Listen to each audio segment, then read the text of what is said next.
We good? All right, bet. Yo, what's good, y'all? It's YEAWAVE, and I'm here today doing something a little bit different. You know, y'all used to seeing me with the lock-in pod. Y'all used to seeing, all of the different content things that we do, but I'm here in a new location today. I'm at BTS. We in South Jersey with it, so shout out to the new studio. Y'all gonna be seeing me here a lot. I want to start doing streams here. I want to start doing my own type of solo podcast type of content where I'm talking to different people. Not to be confused with my show Frequency, which is a whole separate show, but something other than that. And I want to put an emphasis on live. I want to put an emphasis on live streaming, but at the same time having that podcast and having that professional look and aesthetic going along with it. So bear with me, work with me. This is a work in progress right now, but we are here and this is the first time. So we are kicking it off today with a special guest. We got my guy, Mr. Potts, in the building. Yeah. Shout out to Mr. Potts, man. What's going on?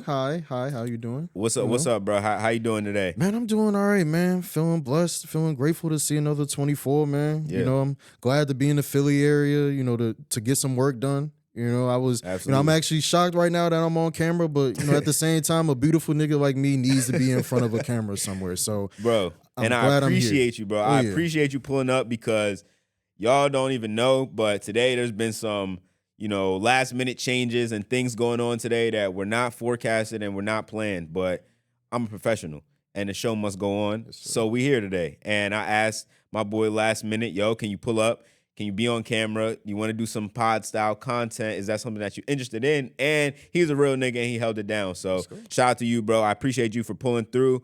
And yeah, we're gonna get straight into it, man. We got a lot of stuff to talk about. I got, some topics on the rundown, but aside from the topics, let's just kind of talk about, how we know each other, the relationship kind of and things like that. Where I met you at is, of course, MLB Network, where we work, the job, and things of that nature. We are both video editors. Yes, sir. So, you want to give your background, how you got started there, how you wound up working there, things like that. We can talk about that. Yeah, man. I mean, I've been working there since 23, fresh out of college. I'm not going to lie, I love what I do, love making the baseball. And the hockey content too. We do hockey too. Yep. You know what I'm saying? But shout out to the NHL. Oh yeah. But I love the net, man. They actually allowed me to work there for a couple of weeks, and then I went back to play football. Oh, for real? At Ithaca where I went to school for college. And then they allowed me to come back. I also needed surgery on my knee, so it was like I was gone for probably like 8-9 months. Oh wow. Something like that, yeah, to recover. Damn, I didn't even know that. Oh yeah, no, nigga played on a torn ACL. Yeah. So my first day at the job. Yeah. I walked in with a torn ACL, bro. Oh wow. Yeah, no, I'm that shit was hurting? It was just a little bit, but nigga, I'm out of my prime now, but back in my day, you know what I'm saying, I used to be squatting like 500, 600 pounds, shit. benching like 315, something like that. I'm not Mark Henry. Yeah, you know what I'm saying. I'm not Mark Henry. You know what I'm saying. Even with the torn ACL, you know what I'm saying. But now, I went back to school and we had our best season in ages. I played at Yankee Stadium, funny enough, like on the football field. So, it's and a couple years later, still at the net, man. And feeling blessed and thankful to still be there, man. For sure. How did you start working there? Like, how did you get the job? How did I start? One of my bro, actually it's crazy, bro. It was during my senior year, and I wasn't checking my emails like that, but something told me like nigga, check your email today, and come to find out, some MLB execs were coming to interview a couple people. Ithaca is like one of the colleges that are represented, if not the most, one of the most. Mm-hmm. So, we have a pipeline of people that come from that college. And yeah, they came one day and there was like, sign up for an interview slot, and the rest is history. I I talked my shit pretty well, to Haley, actually, my one of our bosses. And fire. Yeah, here we are today. That's fire. That's fire. Okay, so it's kind of like I feel like everybody kind of has like the similar stories, but in a way they're kind of different. So because my story is similar to that, and even in the just like random spur of the moment, like, oh, I got to check my email. So like my story kind of goes like, I was at St. John's at the time, and it was my senior year also, and it was at the beginning of the fall semester though. And I had a class to go to, but it was time to get your resume checked. Yeah. They had like resume checks, like there was a whole Mhm. thing, and they had like a week blocked off for it. Of course, I waited until the last day that you could possibly go in there, and I had class because I waited till the last day. Now I'm either picking between, okay, go get my resume check or go to class. 6, 7. I'm gonna go to get my resume check. I was Yeah. like, all right, so now I'm going to the go to this little office, bull in there, whatever.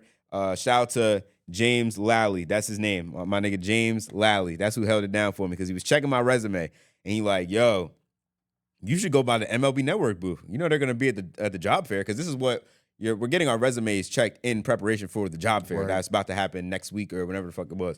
So he like, yo, you should go get your resume checked. I mean, no, he said, yo, you should go stop by MLB Network Yeah. because they're gonna be there. And I was like, oh, really? Like I didn't know that. And at the time, bro, I didn't even watch baseball, bro. Oh, no, me Bro, either. I didn't know nothing that was going Shit, on. man. I was like, I mean, all right, I'll go because he saw on my resume that I've done some of the like sports coverage on the WRED TV, which is like, you know, the TV station at St. John's. I was like a sports anchor for them doing like, you know, some little reporting shit on some Stephen A shit. Yeah. But like I didn't even really do it like that because once I went in there, I was like, okay, this crowd is not really a crowd that, you know, aligns with what I got going on. Yeah. That was more so over at the radio station. So then I left the TV and I went to the radio station, and from there I was the president and I was running the whole head radio honcho station. shit, bro. I was running the whole. Come You on know, now. I would, bro.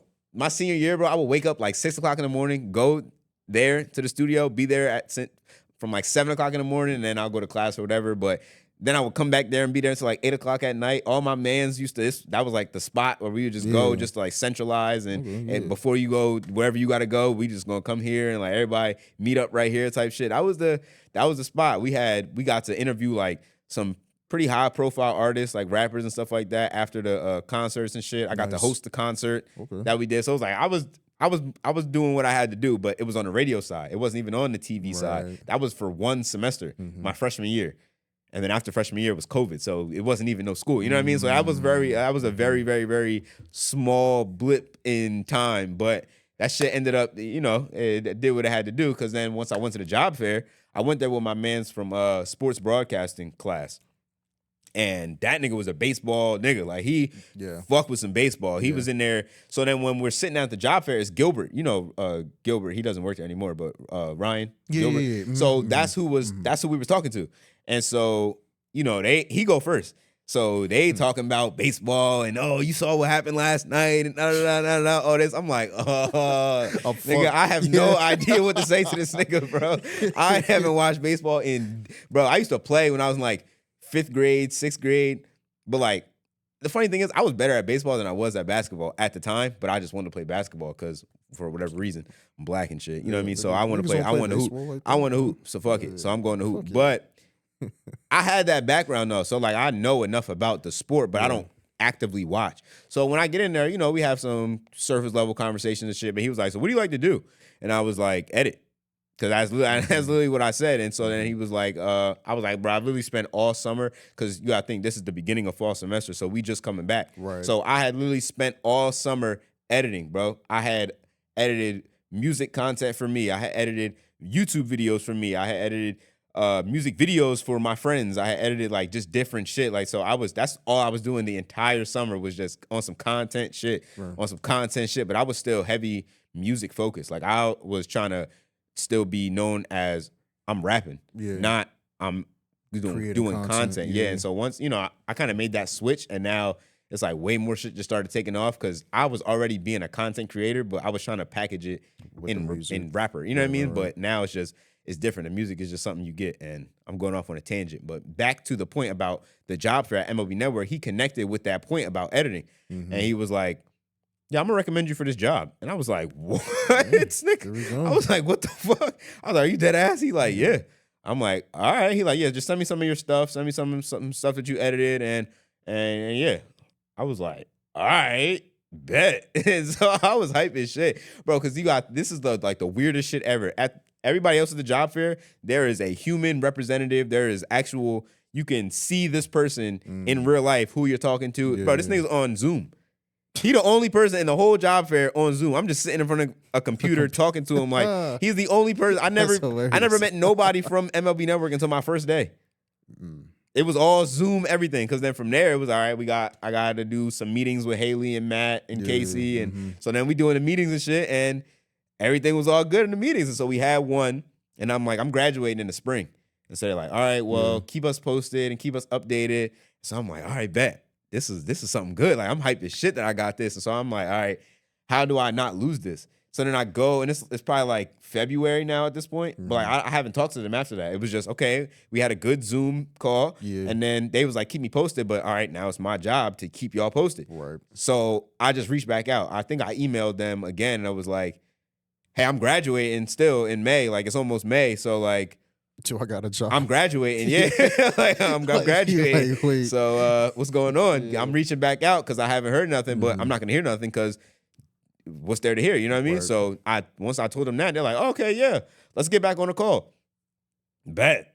I was like, oh, bet. They answered right away too. I'm like, all right, say no more. So we got back on the call, and it was a good conversation. We talked about whatever we was talking about and shit. I would be in the radio station as these Zoom calls are happening because we had different booths and shit. So there would be the back room where everybody hang out at. Then you got the main radio room where people do their show. And then there's one more radio room, which is kind of like a rec room almost. Like people will go in there to make music. People go in there to like do a little different shit, record pods or whatever. But so I'm in there on the Zoom. I'm locking the door. I switch out whatever I'm wearing and put on my like St. John's. I had like a polo from being in some organization or some shit. So I put on my polo, whatever, get fresh. This one I had the waves too. I didn't have, I grew this hair. Actually wavy. Nigga, I grew this hair. Yeah, bro. I grew my shit and, bro, I grew my shit that year. Like, because you kind of saw it working with me, right? Because I had the fro. Yeah, and I just kept growing the fro. And then once I could twist it, I was like, oh, I'm done. I'm never going back. I was like, I don't remember you having short hair. Because that's what I had. I had twists. Like, I've had twists since 2020. Like, 2021, 2022. Like, that. This same cut that I have now, that was my hair. But then 2022, I just cut it. Like, I had to cut it. Like, you know what I mean? I had to do what I had to do, bro. So it was getting hot. It was getting hot. And I used to have somebody who was, twisting it and doing styling the hair. Did not have that anymore.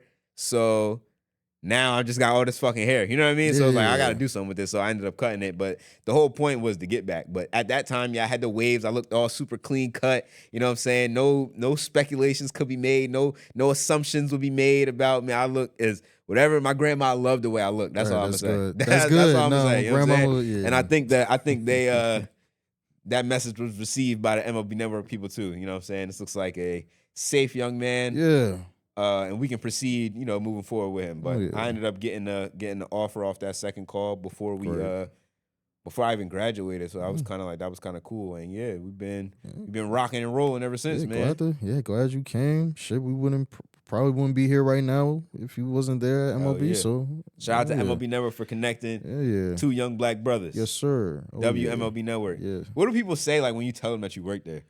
They tell me that like, well, it's one of the two reactions. One, they think I have like the coolest job in the world. Yeah. You know what I'm saying? Like, oh, you make content, you edit, and you post stuff on TV and social media, or your stuff gets posted on TV and social media and stuff like that. So, either people are always like, gassing me and hyping me. It's like, oh, you work for $1 billion industry, yada yada yada. And, it's cool. It's a blessing. But if it's not that, then it's like baseball. You know what I'm saying? Because where I'm from, like on some real shit, like where I'm from, and I think you kind of touched on it a little bit yourself, but like I'm from the DMV, right outside of DC, PG County, Maryland. Like my county is literally called Basketball County. Yeah, like we got niggas like KD, Quinn Cook, bro. Like we got a bunch of so Akil Carr from DMV, right? Look, he is from Baltimore, bro. That's a different conversation. Baltimore is not part of the DMV. Oh, okay, All right, that's I it. got you. Baltimore is Baltimore. Yeah, them niggas are weird over there, bro. They got their own language, culture, bro. Nah, Baltimore is Baltimore. They think they only part of the DMV when they do something good, which is seldomly because they Baltimore. But but that's where that nigga from you seen a boy that be on Drewski shit? Yeah, he be like on the jittle yang. Yeah, they be like, "What up, dummy? What up, you stupid over here?" Like, all right, nah, them niggas is funny though. That shit is hilarious. But my area, like even in Baltimore though, like it's basketball, football, and then track. Like we got like track, like we got runners. I mean, who is that weird ass nigga? Noah Lyles. He's from my area. Yeah, he's from my area. Is Sydney from down there? Sydney McLaughlin? I don't think so. Okay. Yeah, I think she's from like the south somewhere. Okay. Now the other bull, he was like just in this past Olympics, he was like a 15-year-old, 16-year-old. I'm forgetting his name right now, but he's from the DMV too. You know what I'm saying? So those were the sports.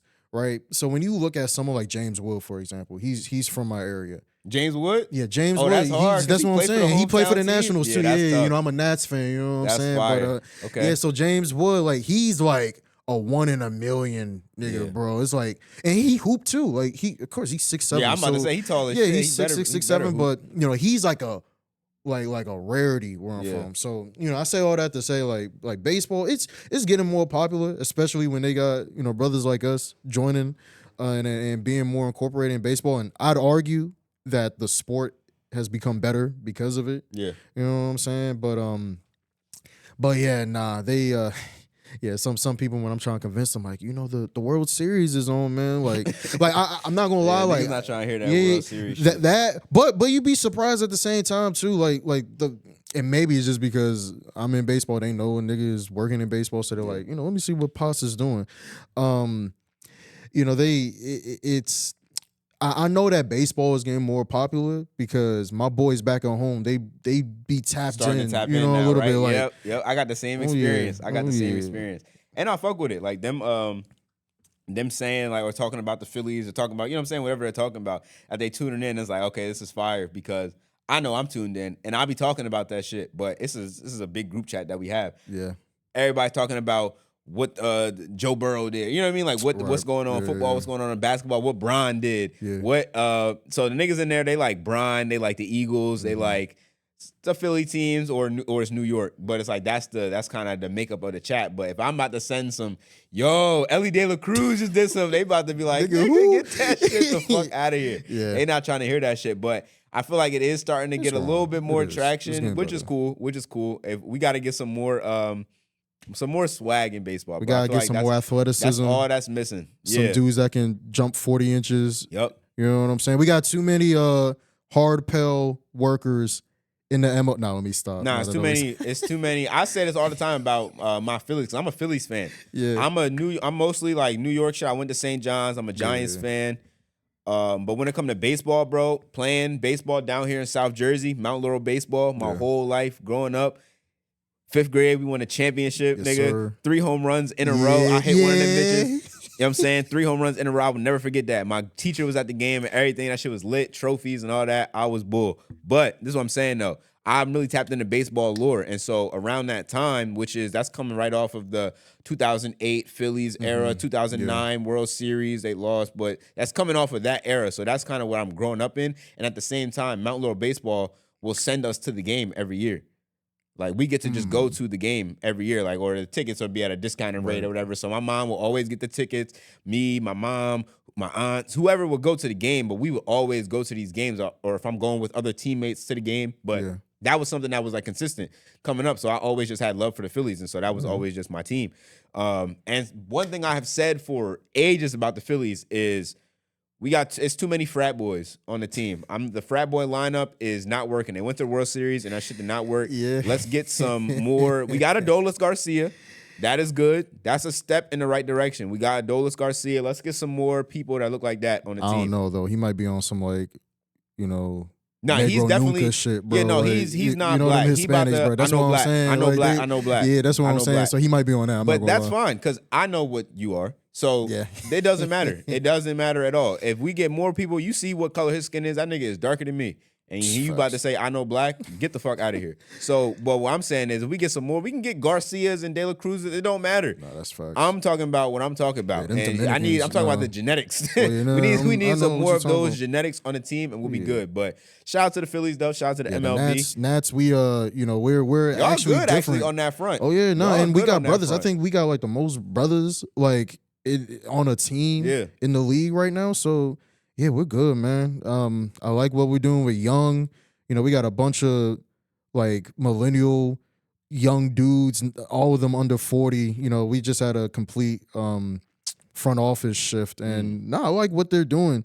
Now we need to get some better pitching so that I can take this team serious because it's unideal that we in shootouts every single game. But I mean, hitting is definitely the hardest part of the game. So if we like one of the best, you know what I'm saying, and our best players are some dreadhead lock boys, bro. James Wood again. He's from my area. He's from my town. He's 6'7", like just behemoth of a man, just hitting, bro. But he can run it. He's fast as shit too. He can move. It's nuts, bro. So him and then C.J. Abrams, bro. He's a shortstop. That's my guy. Yeah, I think C.J. Abrams, that's my guy. No offense to Trey. No offense to Trey Turner. As a Nats fan, I got love for Trey. He won us our World Series, but CJ the best shortstop in the league, bro. I'm sorry. I just gotta put it out there, dog. Like he's just built different especially this year. You know what I'm saying? Well, we're gonna be on the lookout for the Nats, man. We're gonna see what's going on in the NL by the time the season wraps up. We're gonna see what it look like, man. We're gonna see what it look like. But switching gears, now we both work at the same spot, which is MLB Network, but something that we connected on outside of work was music. Yeah. And the passion that we both share for music, the time spent in music that we both have. And so that's kind of something else that I want to talk about now. We could talk about your origins to music, when you started making music, who are some of your inspirations, and kind of like all of that, or just your background and how we turned into Mr. Potts in the building. Yeah. I mean, music has always been a part of me. I always seen music as a sort of medicine in some ways. I don't want y'all to think a nigga is stupid or whatever, but I couldn't talk until I was like almost 4. And it was music that kind of helped me learn how to talk, a little bit. You know what I'm saying? Like, simple shit like Twinkle, Twinkle, Little Star, ABCs, but like, it would be beyond that. My mom used to, for music, she would always be playing like, these hip hop tracks of like just learning. So like I know all the 50 capitals of all the states for no reason because my mom was always playing that shit. But now music has always been a part of my life. Growing up I sang in the choir. I was in the church. You know what I'm saying, singing. And then as I got into high school, I actually started, believe it or not, I was a drama kid. I was a theater kid a little bit too. So not only did I do a lot of singing, but I did a lot of acting as well. Mm-hmm. Some of the shorties, I kind of got intrigued by them, in the school. So I was like, fuck it. Like it was either play basketball, which I couldn't do because I went to school with no, I can hoop. Don't get me wrong, I can hoop. But when you playing with like, when you go to school like Sadiq Bey, who's in the NBA right now, like this is my boy. This nigga. I ain't about to make the team, that's what I'm saying. I'm not making. Or if I did make the team, which I think I could have actually, but I would have been riding the bench, bro. So it was like either ride the bench and just go to practices until like 9:00, every single night, or sing and act with some women, bro. Like I don't know, but yeah. So that I did that music. I also started because my school, they also had like a little recording studio. So I started recording some tracks over there that, maybe one day in the future, they might see the light of day again. But right now we're gonna keep that in the. We gotta get the shelf. The Potts files gotta drop, bro. Release the Potts files. Release the Mr. Potts files. Oh no, but. But we gotta hear that. We gotta hear that. Maybe one day, but maybe one day on. Stream. Maybe we'll see. We'll see what's going on. I don't know. 10 plus years later, man. I don't know. But now music, like I would say, like when I got into college, I kind of put music on the backseat because I was playing football, right? Yeah, I was playing. It was like a lot of time. I'm imagining I was playing football. And then I also wanted to focus more on like the behind the scenes shit with the entertainment industry. Also editing. That's how I got my job right now. Like I've always naturally been a performer in front of the camera, but I went to Ithaca to kind of learn behind the camera shit. Right. But yeah, so over the past couple of years I've been mainly doing like producing and stuff like that. But yeah, now I'm at a point now where I'm like, you know what? I still got that itch to perform. You know what I'm saying? I still got that itch to make some shit shake in front of a large audience, a large crowd. Like I used to, like nigga, bro, like in high school especially, bro, I used to be singing in front of large, like in front of my school all the time, bro. Like my promposal, for example, my junior year, took a girl, sat her right in front of the whole school, bro. I sang "Thinking About You" by Frank Ocean. Oh, you know shit. that. You know what I'm saying? I be thinking about you. Ooh, nah, nah, nah. I've been thinking about you. Oh, yeah. Yeah, I hit that note too. Do you not think so far? Oh, yeah, let me stop. Okay. But I did a little bit. I did a little bit of that. So I would do that. Yeah. Shit. So now, and also, speaking of which, like, what kind of got me back into being in front of the camera and recording was because, like, enough people when I went back home, especially the women, because it's always the women, but that encourage you to do some shit sometimes. But when they kept on asking me like, "Oh, are you acting still? Are you producing music still?" I'm gonna be like, I mean, shit. I guess I have to now. Like if enough people keep on asking me, so yeah, here I am today, man. And yeah, and I don't know. I love music, bro. Like. I guess I look like I'm gonna sound like the resident old head, and I don't give a fuck. But I feel like a lot of the music today, man, it just feels inorganic.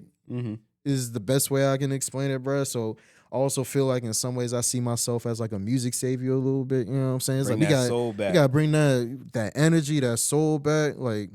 You know what I'm saying? Like live performances, all that. Like I feel like that's my main thing. Like niggas can't perform live anymore, bro. Oh yeah. Yo, nigga, that is probably my favorite. That's probably my favorite part about performing.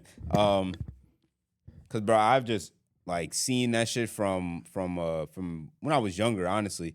And so that has been just something that I've just been emulating. But so kind of like how you said, just a lot of early memories that I have is just revolving around music or being around music. So like when I was young, like I don't even know how young I was, but like way too fucking young to be in the back seat of like my dad driving around and shit, and he listening to Styles P, and I'm like rapping the words with the song, but it's like I don't even talk yet, you know what I mean? But like I'm rapping the words of the song, so it's like this kid is like something else, some other shit. But then it'd be like, okay, now growing up, seeing my brother's dad be on Rough Riders and what that looks like for a rapper to actually be rapping, and what I'm seeing, like, so I'm seeing mad shit from when I'm younger. I'm in the music videos when I'm younger. I'm like, that's tough. You know what I'm saying? Like, so all this shit is kind of stemming from everything that I'm being right now. What song? Like, no, it's a lot of his songs. Like we could literally pull it up and watch it. I'll show y'all. But it's a lot of songs and shit that I had just been around for, or like I'm seeing the process of coming up with, how you write and how you come up with what you're saying, and I'm listening to all this different music because he's around all this different music. So I'm just listening to this shit, but like it's like I was in this shit from when I was younger, and felt everything that also comes with music, which is like the lifestyle and how everything is moving and shit. That is all shit that I'm seeing from when I'm younger. So that's like naturally what I'm gravitating to since like I'm 7 years old. You know what I mean? Like just the music industry and being around shit like that. Like, but I always had like a sense of like thinking that wasn't the most ideal thing to, like be a representative of, because I go to school in Mount Laurel, New Jersey, where it's not like niggas not rapping. You know what I mean? Like that ain't that's not the thing that's going on. Yeah. So now when I got my fucking ringtone and it's a DJ Khaled, fucking I'm So Hood playing. Like, that's my ringtone when I'm in like second, third grade.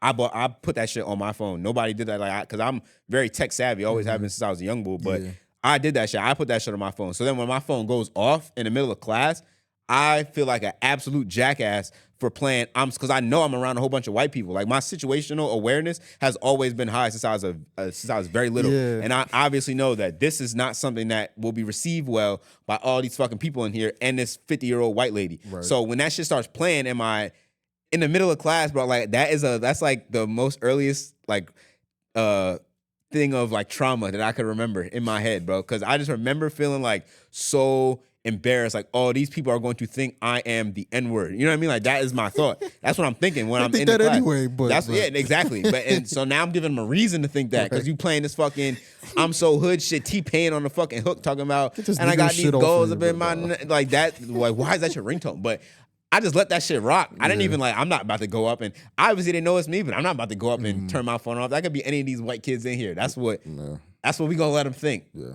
Really, who knows what they thought? But just so it's like a juxtaposition almost, because it's like you're in this environment all the time, but what you're really interested in and what you're around when you go home is something completely different. So it was kind of like balancing that almost like throughout my whole life, because I was making music, writing shit, making songs, recording songs on GarageBand, on whatever, this entire time, but not having the confidence to say, I don't give a fuck what y'all niggas think is acceptable or whatever. This is what I like to do. Yeah. But it kind of took me going to college, because I was doing it with my friends, especially when we go to high school. Like, we have similar stories of going to the music room or the music tech room and actually recording shit in school or recording shit. You know what I'm saying? We just fucking around and having a good time. But that is something that I was doing for real at home. Like, I got remixes for real to songs that's going on in 2017, 2018. Fucking YBN Namir rubbing off the paint. Like, I got remixes to that shit on the computer right now from back then, and I was really right. Like, it's really bars in that shit from back then. Because I've been, so that's kind of why it sounds like the way it sounds now, is because I've been doing this shit for a minute, forever. So it's like it don't be the typical, like, oh, I just start rapping. You know what I mean? Like, it's not that. That's not my story. And so I feel like a lot of people, when they see somebody, especially somebody who goes to school where I went to school at, or who looks like they come from where I come from, which is nothing that's equivalent to what these white people is going to be like. I ain't go through none of that or have none of them type of nice experiences or whatever. And the only time I was doing that is when somebody felt like, hey, you want to come along with us? Like, that's the only time that has ever happened. So I don't really have that white experience. I just went to school with these niggas. Yeah, I it's funny you say that, because literally high school, bro, just to give you an idea of the kind of school that I went to, Sasha and Malia Obama, no, not that Obama, the other Obama, I went to school with them. Oh, wow. So this is the kind of people that I went to school with every day. Of course, you know, in a similar fashion, I ain't live with these niggas, like, well, not niggas, but I always had to travel. Like, I had to wake up at like 5 o'clock every morning to get to school on time at 8 type shit, you know, because you know, it's a little deep, you know what I'm saying? So yeah, you was like, everybody hates Chris. You watch Everybody Hates Chris? I need to get up at the crack of dawn, take 2 buses. I gotta take the bus and the train and this just to get to school late. Like, that's some bullshit. But nah, I feel you. But it was kind of like going to school, going to college. That was kind of when I feel like the confidence finally was there, and it was it was there enough for me to not give a fuck. And it took certain experiences. Like, it took experiences of, okay, they're having a producer beat battle from the radio station, and they're having it in the little theater, which is somewhere where there's a whole bunch of seats at, and people from the school they can all go to, and all the events that happen here. So it took for them to have a beat battle there, and they're saying, okay, we're gonna do the freestyle challenge. Yo, who can freestyle? Who can freestyle? And they're like, yo, you gotta go. Yeah. So then I go. I still got this video. It's on my Instagram. It's in my highlights, bro. This is like the first shit I ever did, and it was like, it wasn't even nothing crazy. Like, it was just some little bullshit that I was saying off the top. Matter of fact, I'm connected to the Bluetooth. We gonna pull that bitch up. Yeah, we got. But so but it'll take stuff like that, and for everybody to when you rap it, it'll take shit like that for you to be like, well, damn, that was some bullshit. I didn't even put no thought into that, and that just happened. But at the same time that I was doing all of this, at the same time that I'm doing all of this music shit and growing my confidence with music, I'm also expanding just what I know and thinking about life differently and what I can do to kind of reprogram my subconscious mind and things like that. So it was like these things are happening simultaneously, which is, I think, honestly, that is what ended up leading to kind of all of this and where I'm at today and what's kind of going on. Because it was like, it took that. But hold on, let me just show you this. Oh, I might have deleted it. Okay, I might have took it out of my highlights. I probably did take it out of my highlights. I'll find it. We'll play it later. But so it took different experiences like that for me to be like, all right, I'm whatever. And not to mention that when I got to college, wasn't no more white people around. Like, I went to St. John's. Of course, there's a lot of white people at that school, but I was, mainly in a circle with black people. And especially my circle that I was in was a whole bunch of niggas that's getting money. Now, where I grow up, everybody just focused on playing sports and doing this. And that's not a focus because I really didn't even think about it like how I'm thinking about it. But it's almost like, in a sense, we kind of were privileged to not have to worry about I'm getting money. Like, you know what I mean? Because that was certain things I didn't have to worry about. Like, you know what I mean? Like, shout out to my mom, she held it down. Like, I didn't have to worry about, I gotta go get money for whatever I need to do. I had a job. Like, as soon as I could start working, I started working because I was working at Foot Locker since I was 16 in the Morristown Mall, which is not too far from here. But I literally applied there at 15. They was like, yo, you too young. So I'm gonna just wait until you're 16 and then they call me back like, yo, we waited for you because we wanted you to work there. So that been my story. I was getting money, but not like they was getting money. You know what I mean? I was getting money that's respectable for a little nigga. Okay, you 16, you 17. Okay. Bring home a couple $100 every couple of weeks. It's like, all right, you valid. Nah, these niggas that I started going to school with and that was who I was hanging with every day, they was actually getting money, like more than I had ever seen in my life. Like, go pull out more than I ever seen in my life and show it to you. Like, here, look. I'm sure some of them niggas probably had to feed somebody. So too. And they didn't. And they didn't, bro. They niggas just into some shit. They were just into certain other worlds that niggas live. And so they get money however they get money. But so now once I'm exposed to that and I'm seeing that these niggas are living like rappers. That's what I just walked up into in New York at St. John. I just walked up into that shit. I just walked up into we not paying for shit.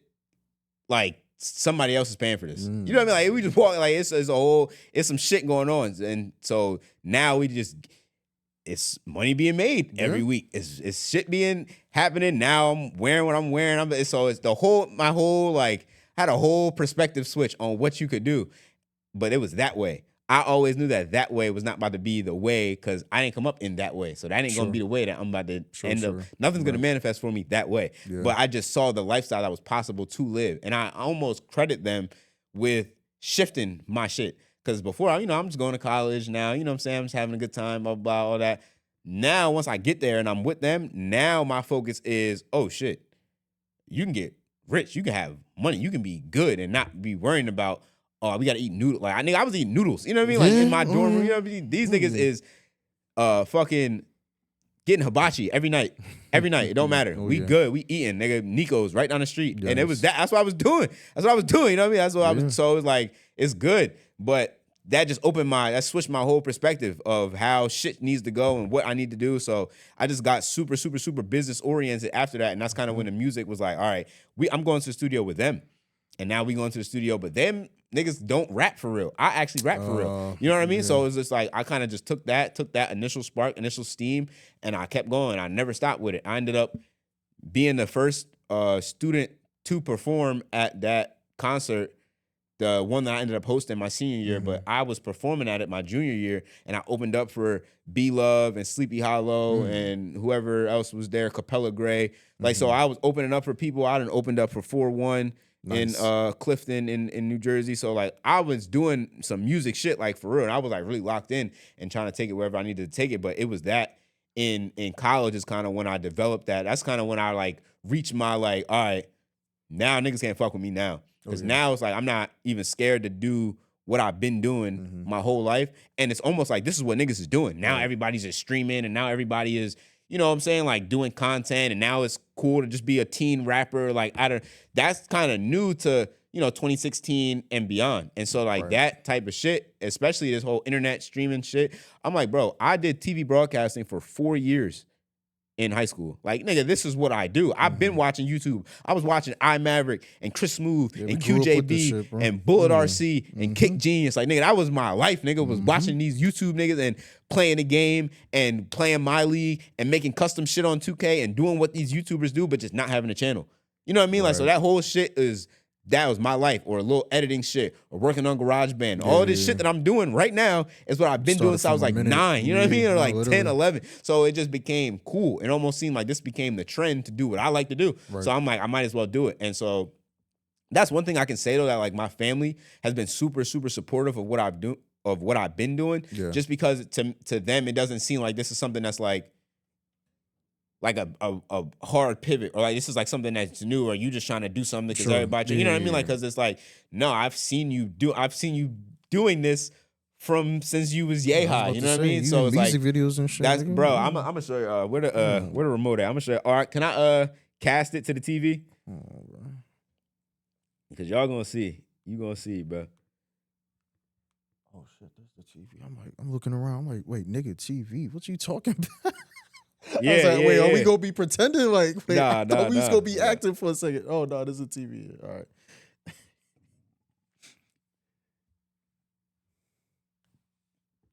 Can I AirPlay it or Bluetooth it?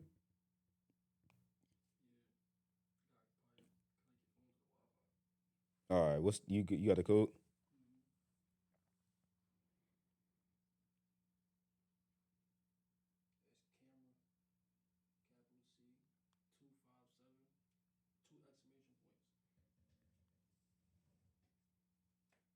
All right, bet.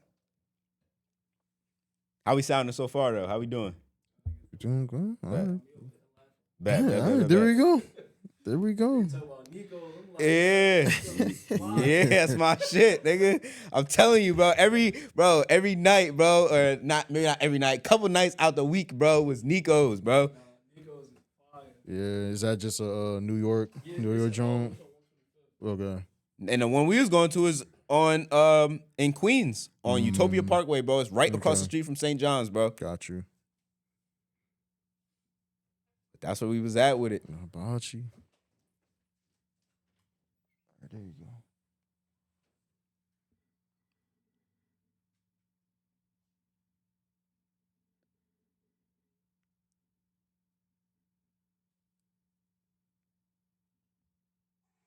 Okay, is this it?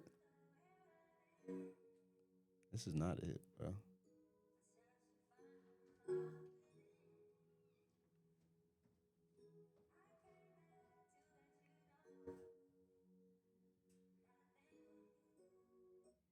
There we go. I was like, bro, how did shit start playing Rilo? Okay, here we go. Young Wave right here. Young Wave shit. in the Hold on. Jordan 10s. Hold on some on, bro. swaggy shit.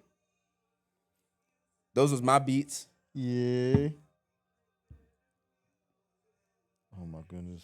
Before like an iPhone was for wow.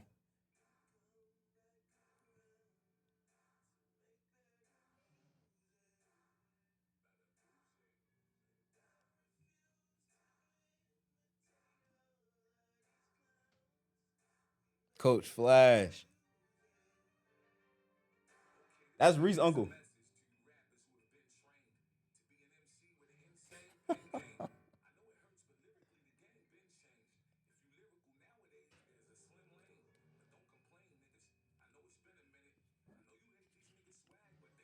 So this song was pretty much like it's like on some Jay-Z Def or Auto Tune shit. Like you like disappointed in the next generation for how they using the platform. I can tell. Mm-hmm.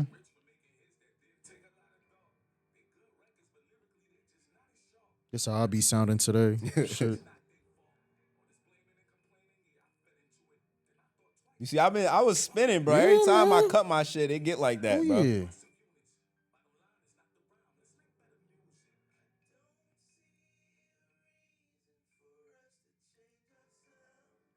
Shout out to Yanti. Mm-hmm. It's a good chorus right here.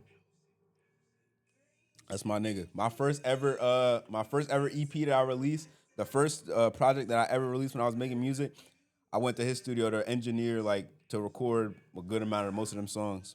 That was like 2020. Yeah, that's Yanti right there.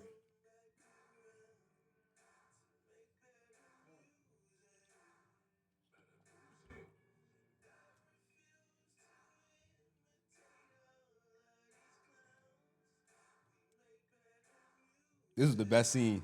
I love this scene. Being in this record store, because I ain't never been in no record store. My nigga Flight. See, niggas back in the day used to just come here, just get a handful of records, go back home, just start chopping shit, bro. Hell yeah. Don't do that. Don't do that shit anymore.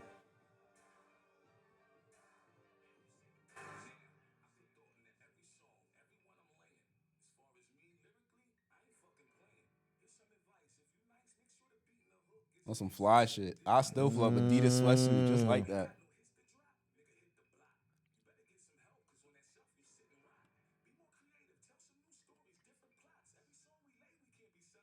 Bro, what you doing, dog? You broke a CD, nigga? God damn. Cause I'm like, bro, fuck with me, bro. My shit broke. I need a new one.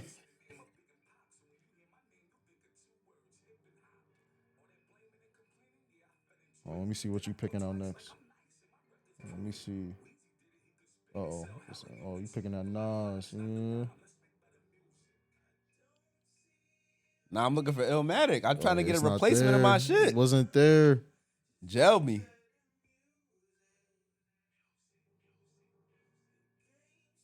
Shout out to Tiana. Oh, shit. Who? Yeah, I was about to say who that. That's Tiana. That's my neighbor. There go That's Trey your right there. neighbor? My nigga Trey and my brother Chance. My nigga Trey just committed to college. Yes, sir. D1 hoops.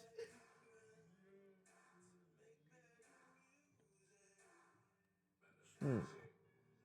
You know who that is?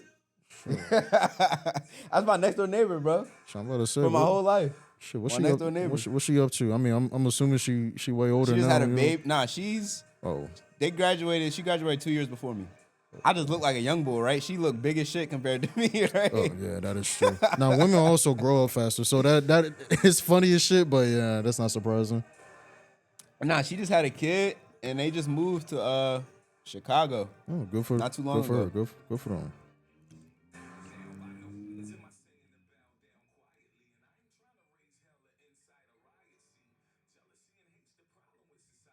I used to love my bike. It was like, yo, bring your bike outside. You gonna do some paper route shit. Yeah. I ain't gonna lie. Every fit I had in this video is trim as shit. Can't even say it's not. Some fly shit. That's still how I dress too. That's the funniest part. My first look, these are the sweatpants for the sweatsuit. This is my brand right here. It's the same shit as the shit that I'm wearing in this video right here. It's like that's funny as shit.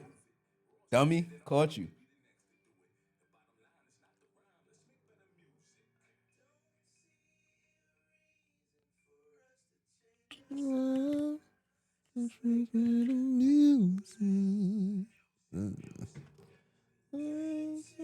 Oh yeah, they was pregnant with me right here. Yeah.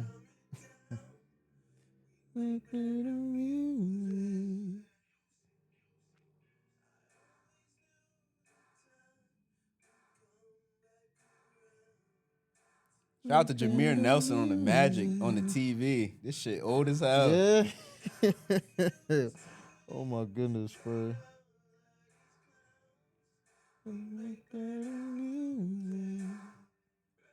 Whoa. Wait a minute now.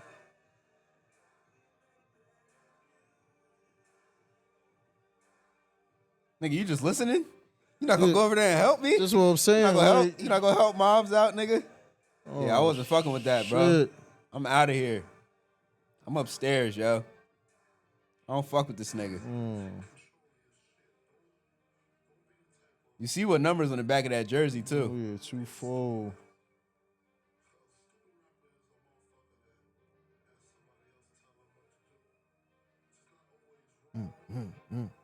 It was like, you gotta look like you crying. You gotta look like you crying. Yeah, I was that's trying. what they said. I was trying, bro. Try to get one tear in, couldn't do it.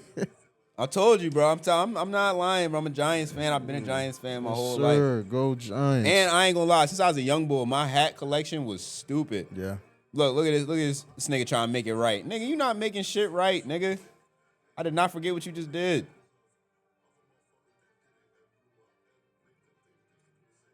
Nigga look like Dave Chappelle. That's a Dave Chappelle ass fit he got on, yo.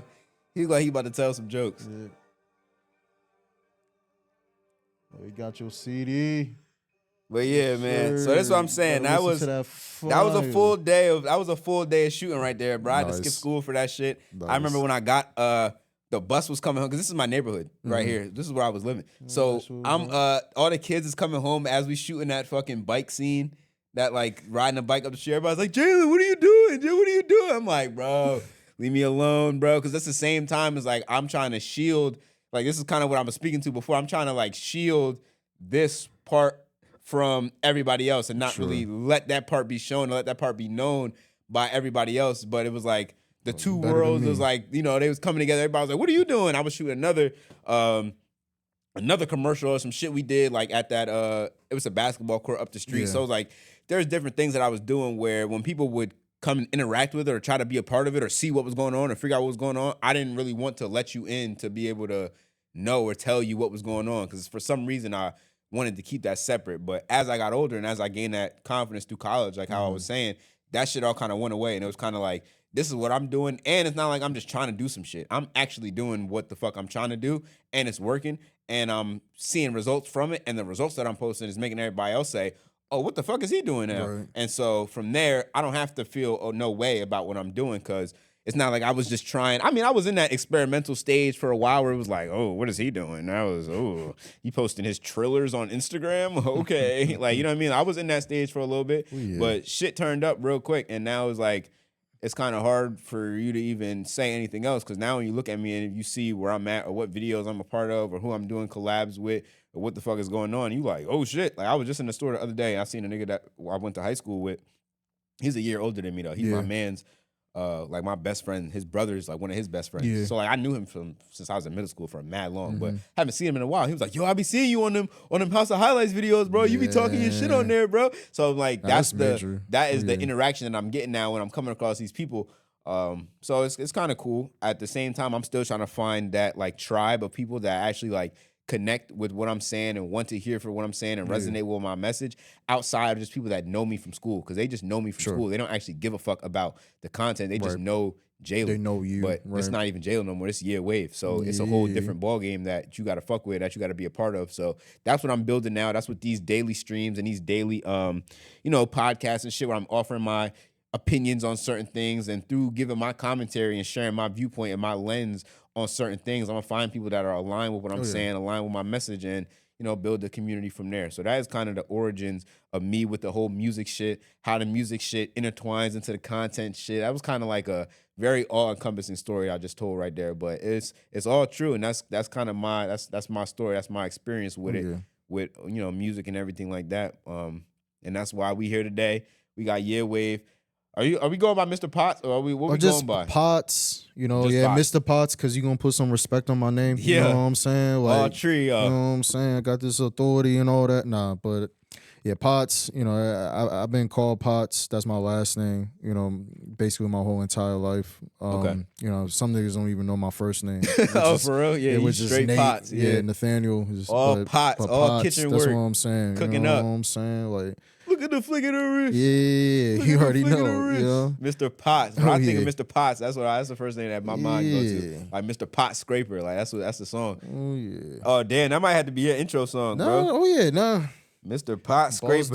All that. Nah, seriously. Nah, Mr. Pot Scraper. But nah, okay. So kind of harping back on what I was talking about before, I want to start talking about and giving my commentary on some shit that's going on some current events type of things like that. That will be good for the algorithm, number one. That's, at the end of the day, all we care about is the algorithm and getting in that algorithm, which right now I'm on to something in terms of what I'm doing with the pod and the guests that I'm having, because their audience that they're bringing, their audience is very into that streaming world. These niggas that I'm talking to are having interactions and run-ins with Ty Lil, and interactions and run-ins with Clover and all these different people, or Aiden Ross and Cuff'em. Like, so these people are in the realm or in the niche that I'm trying to penetrate. So by getting their audience to now view my shit, it's going to start a chain reaction of thinking that I'm in this niche. You know what I mean? So that is kind of the goal of what the Lock-In Podcast is doing. And so with the guests that we have so far, y'all and funny this as third hell, one, by the way. Appreciate that, bro. I appreciate crazy.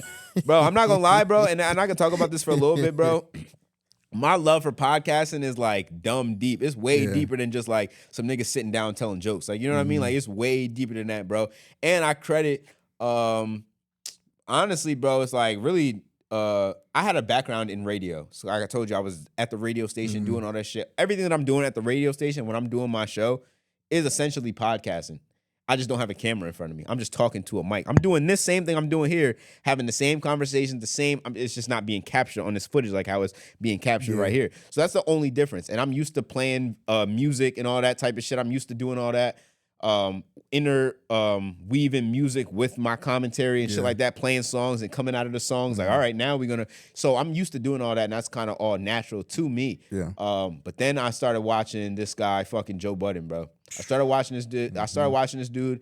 and I started not even watching from his podcast, because I'm watching his podcast because I have it's like 6 degrees of separation. Like I have a mutual friend with Ish, who is his podcast host, the nigga that he be arguing with every fucking day. I'll be wearing a JBP hat like almost every day. I wear that shit to work like every day, bro. And that's who he gave it to me. Like he came to MLB Network to give me that hat, because I went to they shoot in Edgewater. Okay, yeah, they're not. So I went up there. I'm like, yo, I'm here, but these niggas is recording the Patreon or whatever they're recording. Right. So I can't get in there. Like I'm like, yo, I'm here. I'm just sitting in the lobby, like, nigga, come downstairs. I'm texting this nigga like, bro, I am here. Come. He like, oh, my fault, bro. Where your job at, bro? I'm gonna just come give it to you. We about to leave right now. So I was doing social or whatever I was doing that day. So I just went right outside, and I'm like, I'm talking to him. He's right in the parking lot. My nigga Ish talking to him in the parking lot, whatever, chopping it up.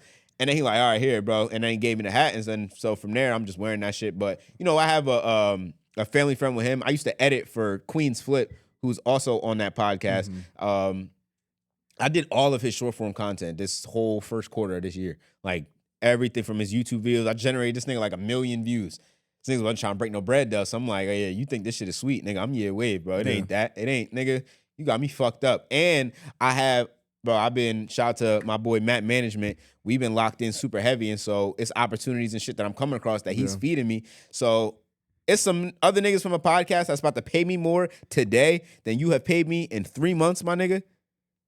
Yeah, no, that's deuces. Shout out to Chris Brown. The album just dropped yesterday. Deuces. I'm out, nigga, and I don't really give a fuck. Cause at the same token, he be trying to spin his COE shit like how he playing, like how he doing Joe. Like, nigga, I'm whatever, nigga. You not about to take advantage of me, nigga. I'm taking advantage of you, nigga. It's not even about to be that. Whatever you think it is, it ain't gonna be that. And that's how he playing it. So I'm like, all right, nigga, that's your COE. I'm about to use your COE on you, nigga. So I'm telling you straight up though, when you ask, he like, yo, you all right, bro? Cause the volume at which I'm sending my shit back to you and getting everything back that you send to me, it's not as quick. It's not as fast.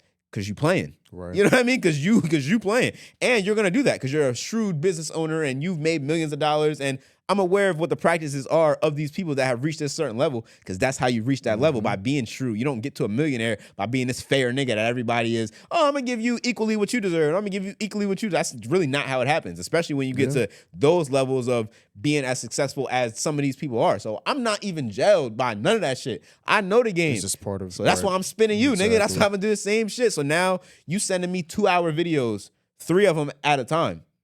You sending me 3 2-hour videos like I need these clip, and it's not no time limit. We don't have anything set in stone. There's nothing signed. There's no contractual agreement. It's just a communication that we have. Because at first I was coming to you on some fan shit, like not even on some fan shit, but I joined his stream one day, whatever, and I'm just talking to him, chopping it up, like telling him what I do, telling him what I'm into, telling him, yo, I hit you about editing for you, bro. You never hit me back.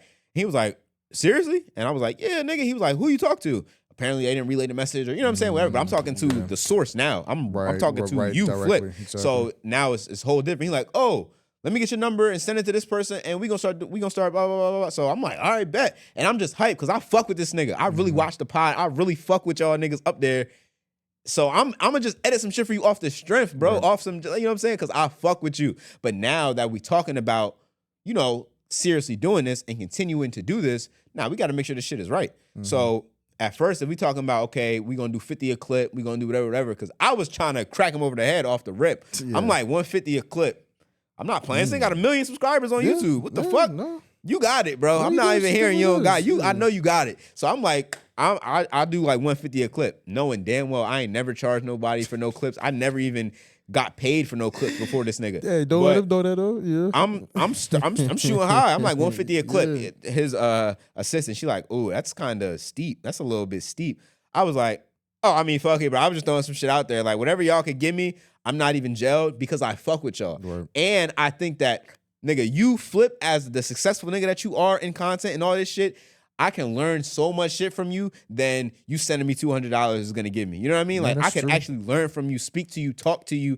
I would like to build a relationship with you to be able to speak to you, ask you about certain things, ask you about my content, my podcast, my ventures, things that I'm doing. What you think? What's your opinion as a nigga that has millions and billions of views with 1 million subscribers on your YouTube channel, a part of the biggest podcast in this culture, in almost like the world, damn near, because of the fucking cult-like audience that the Joe Budden podcast has.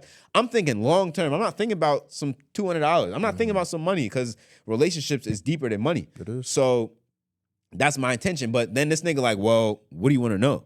I'm like, nigga, I don't have nothing off the top of my head that I want to know. Like, I would just like for this to be a kind of an open door policy. Like, you know, so anytime that I'm thinking something, I could be able to do that. And then this nigga gonna post me on his story. He posted me on his Instagram story one time, like, yo, this nigga funny as hell. Like, nigga, I can't do shit with that. Okay, my video got like 5,000 more views. Cool.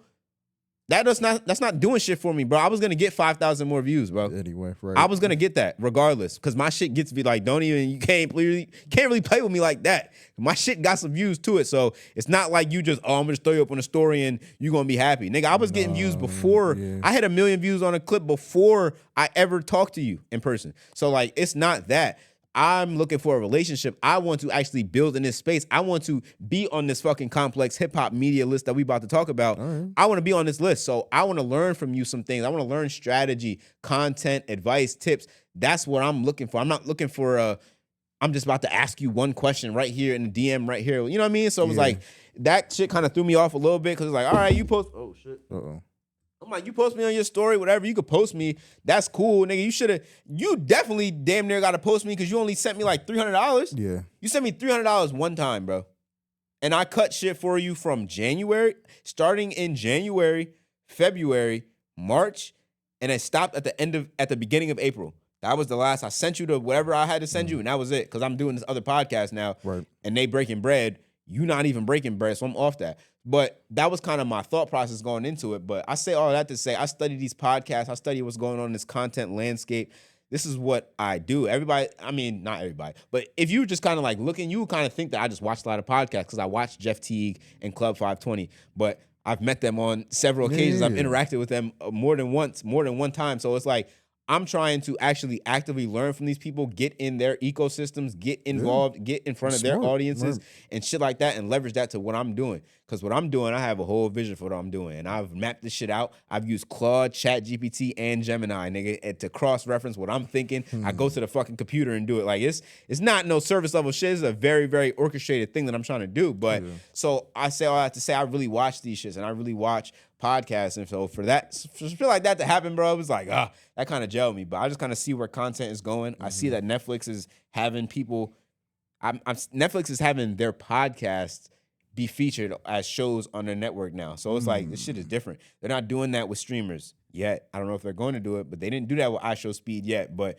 Charlamagne and them, Rory and Mal and them, they on Netflix right now. You can go watch them on Netflix. So it's like, I see what's going on in the landscape, and I already have the content mind. I have this kind of media background and shit like that since I was very young, so it almost feels like natural, and that's kind of what I'm trying to do. I don't even remember how I started on that tangent, because I just kind of went off, because I had to get that flip shit off, bro. I've been like, but that was supposed to come up like, you got a lot of anger built. that flip shit was supposed to come up like 2 pods ago, but we keep having guests, so it's like, it never really gets a chance to, like, you know what I'm saying? Well, I'm glad you got your shit off. Yeah, but I had to get my shit off today. That's kind of what this is for. This is like on some ISO shit. I'm just, you know what I'm saying? We venting. I'm venting today. But that's kind of what this podcast is for, you know what I'm saying? So from that, you know, I'm going to bounce off and, you know, bounce some ideas off of you as well, because you're here sitting today. And so as far as content goes for you, like, what do you think, or what's your ideas, or what's your kind of outlook on this whole kind of content landscape, and how you see yourself fitting in that, or how you see yourself playing into that ecosystem, if you have any plans of that, or if you don't?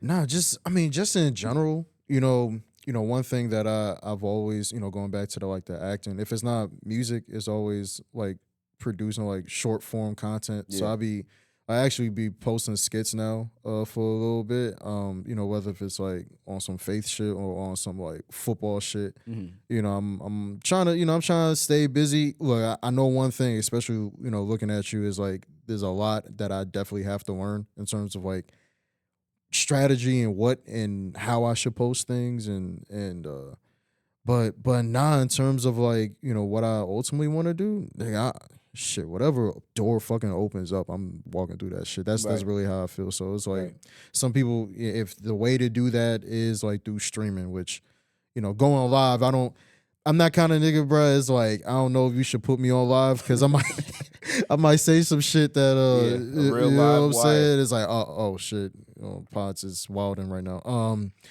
But nah, even someone with streaming, like, you know, if that door opens, I'd walk through it. You know what I'm saying? You know, I know again, but you know, especially with what we're doing at MOB right now, you know, definitely more like producing like short form content. You know what I'm saying? And in terms of subject matters, I'm still again, I'm still trying to like focus on a specific identity, I guess, but at the same time, I'm trying to like see myself as a brand a little bit. You know what I'm saying? Like I'm a multifaceted person. Exactly. You know, do Bro, music. that's what You it know what is, I'm bro. That's what saying? it is. Like, It's not even about, I feel like before, in previous eras, yeah. that was the thing, to be one thing. That was the thing. Now it's like there's no such thing as being one Seriously. thing. Everybody is everything. Might have to. So the fact right? that you are multifaceted, because that is a skill. Not everybody is that. Some people are literally just one thing, and that's true. all that they are. But me as an example is like I can speak to that. I can attest to that, from doing the music to being able to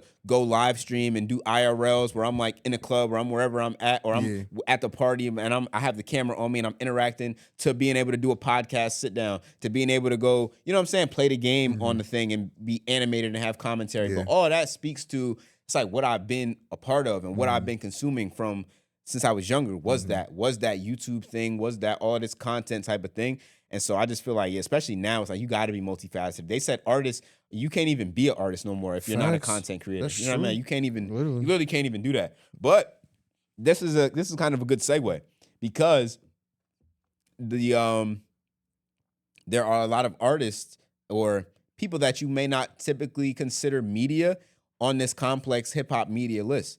Yeah, I was And so reading. that is something that has been a pretty high point of contention. And I kind of wanted to give my thoughts to that, and I kind of wanted to hear maybe if you had any thoughts to that. So let's pull up this complex list. All right, one, are you familiar with Complex and how they mostly put out these lists? And most of the time, all these lists that they put out don't do anything except for rage, kind of cause rage or cause yeah. uproar, controversy, things like that. So that's what Complex is known for. But at the same time, they are a reputable source. And so their lists are to be, taken seriously and to be not studied, but like, you kind of take these as fact and as what they are. So we can kind of just go through them. They offer the top 35. And some of these people, like I don't really care about. We can kind of talk about the top 10 almost, but I'll just go 35 is Rob Markman. I don't know if you're familiar with Rob Markman, but he kind of handles like Genius, which is like Rap Genius. Okay. And so he's kind of behind that. And he also has like a podcast. So shout out to Rob Markman. They had Dante on there. I'm Dante, which that's interesting though, because he definitely has been in the game for a minute. Like fans and people who take his music opinion seriously. So the fact that he's able to be, have as much influence as he does speaks to the new culture where we're at, and speaks to streaming kind of taking over, and these new people, these new personalities that don't come from the machine, that don't come from Hot 97 or don't come from wherever they come from, but they're coming from, I'm setting up my stream. So the same way that YEAWAVE goes into Twitch and logs in and turns this on, that's why I'm saying like this thing is attainable. Like having this type of, and that's kind of what I want almost, is to be a like one of the gatekeepers of the industry of hip hop. Because as somebody who I feel as though I have taste for what works and what doesn't work, I feel like I have the ability also to do the shit myself. Whatever you about to do, whatever, if we're making a song, if we're shooting a music video, if we're putting together some clothes, if we're doing a podcast, whatever is in culture and whatever is going on right now, I also have the ability to do it. And that's something that I don't feel like is present amongst all gatekeepers. And that is something that kind of creates an issue. Like when we talk about an Ebro, or we talk about a Neon or an Aiden Ross, you know what I'm saying? Certain gatekeepers, they don't have the actual ability to go do these things that they're criticizing people on. So it's like, who really gives a fuck what you're talking about?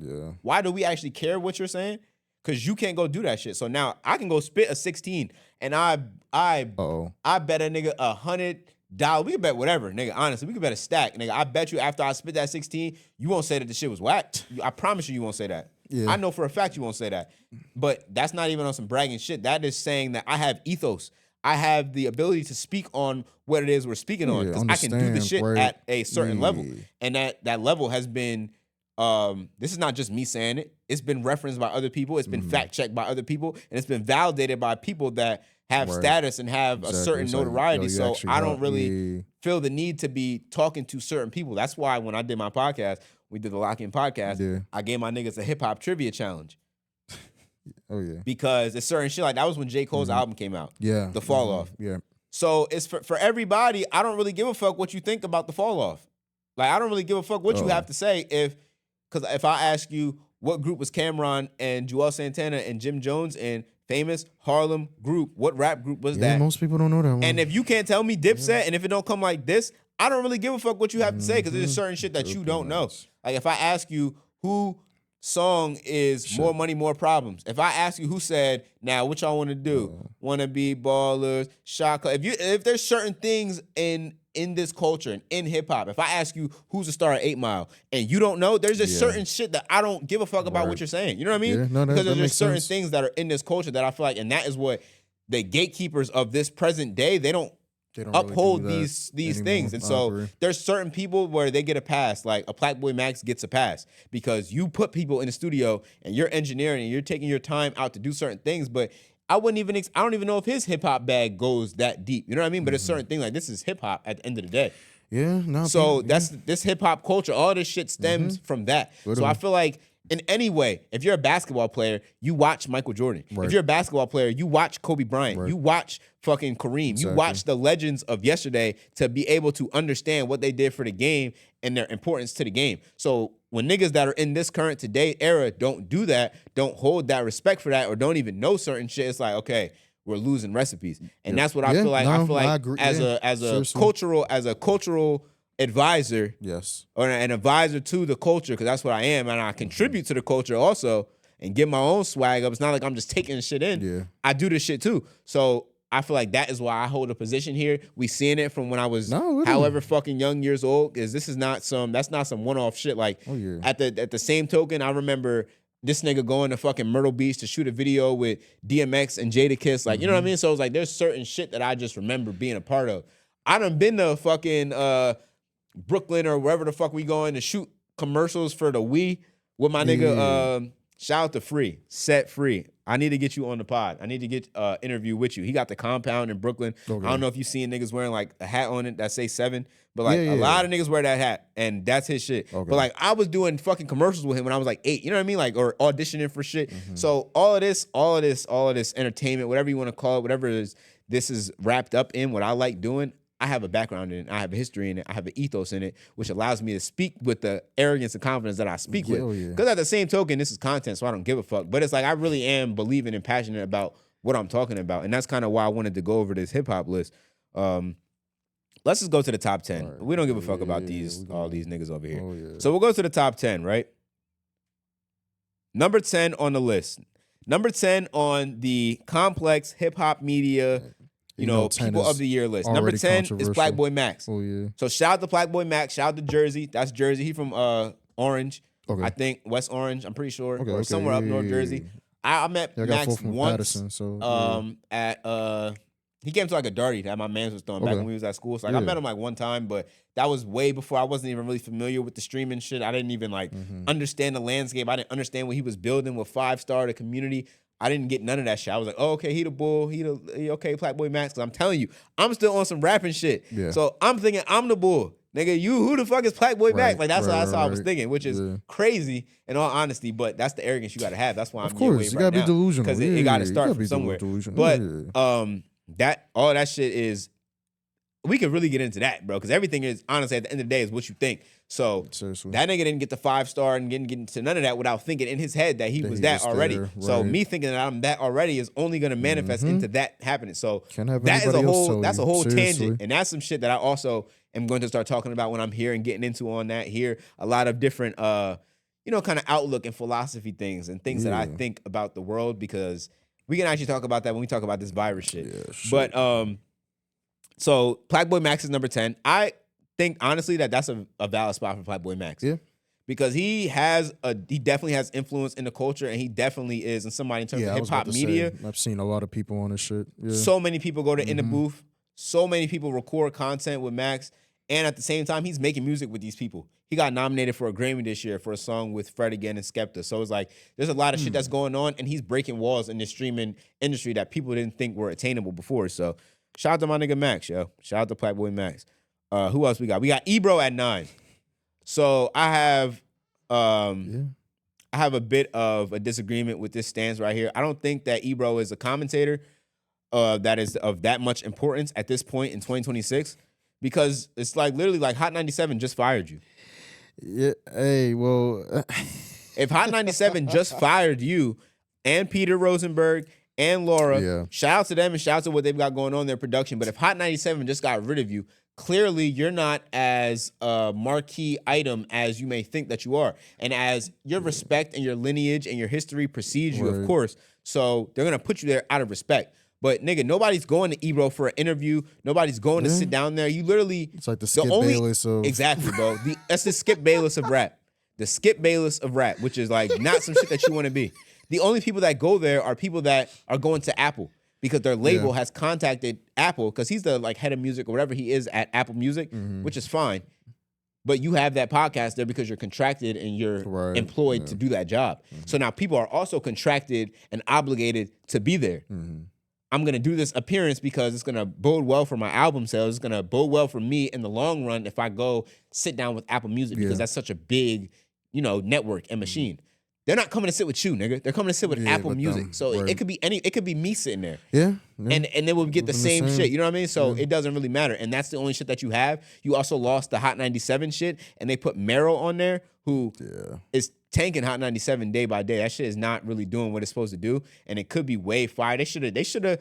I feel how I want to feel. Nigga ain't break no bread, but they could have got my nigga Flip to go sit at Hot 97. That would have been way more entertaining. Improvising. That would have been like, he's more content minded. This nigga Mero is like, he's very safe, I'll say. But there hasn't been any moments yet on Hot 97. And they've been there for a little while. Because I will say, like, Ebro should have a moment. Ebro definitely got moments. And all his moments are for dickhead shit. Like all your moments are for you. You're a dickhead. So like you're saying, oh Uzi, you'll never be shit, nigga. You'll never be shit. In 10 years, we not gonna know who the fuck you are. Wrong as hell. Wrong as hell. Like you clearly don't know what you're talking about. And you hold on to this old hip hop boom bap shit that is not where we're at in 2026. And niggas don't give a fuck about an Alchemist beat. I fuck with Alchemist. That's my nigga. Alchemist is tough. But niggas don't give a fuck about an Alchemist beat in 2026. So I'm saying that to say that style and that genre is whatever it was. It used to be something that it's not anymore. So that's your bias and that's your stance. You won't even talk to artists that are in this new kind of mold and new Lil Uzi Vert era of what a rapper is. Professional, you're that not doesn't make sense. Exactly. So you kind of just be on some hating old head shit, which is like, okay, I guess there's a spot in the game for a professional hating old head. Not in the top 10 of the media list, honestly. Not in the top 10 at all. I don't think I saw academics put Big Bank in the top 10. Now, Big Bank is somebody that I would put in the top 10. Because Big Bank is way more, at this point, way more culturally relevant than Ebro. Yeah. Way more. He has way more moments this year. Like Big Bank broke the, the Young Thug shit where he was like, whoop-de-fucking-do, or whoop-de-do, whatever he said. That was Big Bank. He had the 21 Savage interview where he was like, fuck the streets. He's the kind of voice of Atlanta right now in terms of entertainment and podcasting and media. And Atlanta has been centered a lot in recent times with all of the YSL court cases or with the passing of Rich Homie Quan or with 21 Savage's new album. There's a lot or Gunna and what Gunna is doing. Just Atlanta as a whole. Offset is going through whatever Offset is going through. There's a lot of chatter and discussion going on that's centered around that area, and he is the content hub or the almost like the Joe Budden podcast. He's not on that level yet, but I'm just saying as a staple for a specific region. Because if you think when people go to New York, all right, I got to go to Breakfast Club, I got to go to Joe Budden podcast. Like those are the two that I got to go to because those are the staples of that region. When you think of Atlanta, what is it? Like, you know what I mean? It might be the radio station where Big Bank also works at. But now he's opened up this new podcast. And so I think Perspectives with Bank was something that was desperately needed for Atlanta. And it definitely holds a spot in the top 10. So we can bump Ebro out and put that nigga in there. Who else is in the top 10?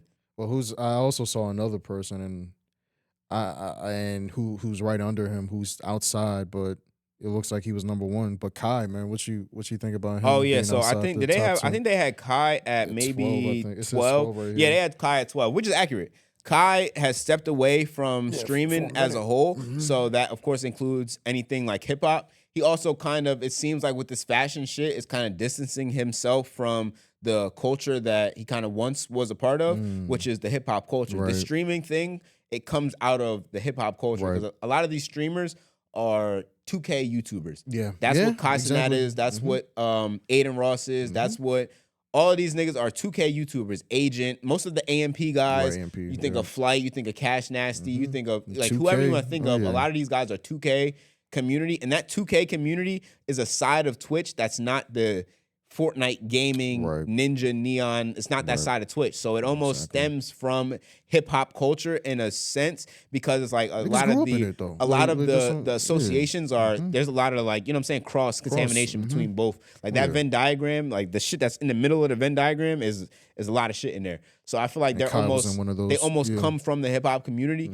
but he's distancing himself from that hip hop community. So I don't think that he's, you know, really focused on that anymore. I think with this fashion venture and everything he's doing, 12 makes sense because of the history and the lineage and the respect that we got to put on your name as Kai Cenat. that's okay. But going from currently speaking, 12 might be honestly a little bit too high. Yeah. Honestly, because he could go lower just because you haven't really, like his last Mafia-thon, I guess he had a couple rappers in there. He did have Geechee Gotti and my nigga from Pat Bev podcast, I think, on there.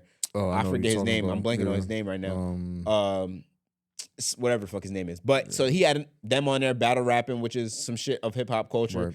He's had, you know, artists on there. A million artists have been on there.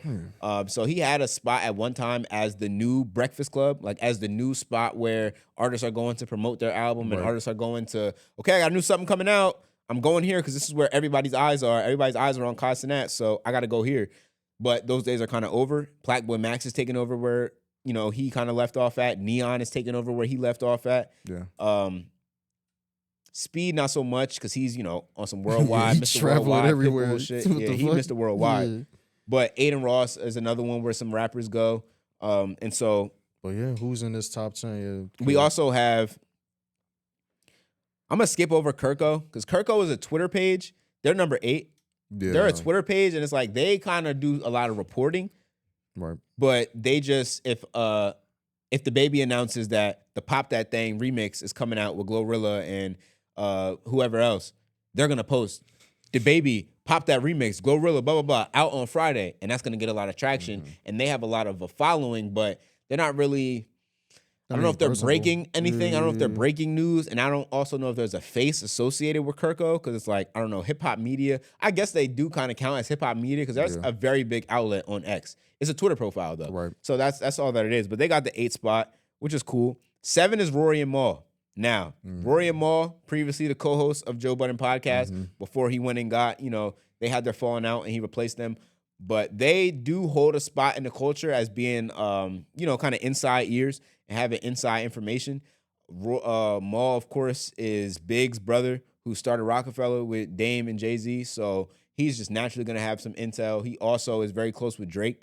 So, you know, that OVO camp. So they kind of get inside information. Rory is also an A&R for, you know, plethora of different artists. I think he manages some artists. He might, you know, be putting out compilation albums as a producer, as an A&R himself. Yeah. So they have a spot in the culture. But in terms of like moments or anything, I don't really know if they have any moments. They have some interviews, but they're also on Netflix now. So I think just going to Netflix kind of, in a way, they like to sell it that it broadens your, you know, viewership and it broadens who's watching you because it's Netflix and everybody's watching this. But when we're watching the podcast, bro, we're not watching Netflix. Like, we watching Netflix to watch Money Heist. You know what I mean? Like, I'm watching Netflix to watch some shit. I'm not watching Netflix to watch Rory and Maul. You know what I mean? So it's like, and I have. I'm not saying like I have because I watch pods, but that's not what the average consumer is going on Netflix. You still watching Netflix to chill? Oh yeah, for sure. We throw on His and Hers was a good joint on Netflix. If you know, you know. But they got mad shit on there. They had My Wife and Kids on there for a while. They had mad shit on Netflix. So that's that shit. That's definitely Netflix and chill. Are you still watching? Yeah, all that type of shit. But Rory and Maul, they definitely hold a spot in the culture. I don't really know if, I guess you would consider them top 10, but to me, I don't know. I don't really see them enough, and that could be because of the Netflix thing, but I just feel like there's other places that have maybe more amplified voices. Like, they're above Big Bang. I don't know if they should be above Big Bang this year. 6 is Anthony Fantano.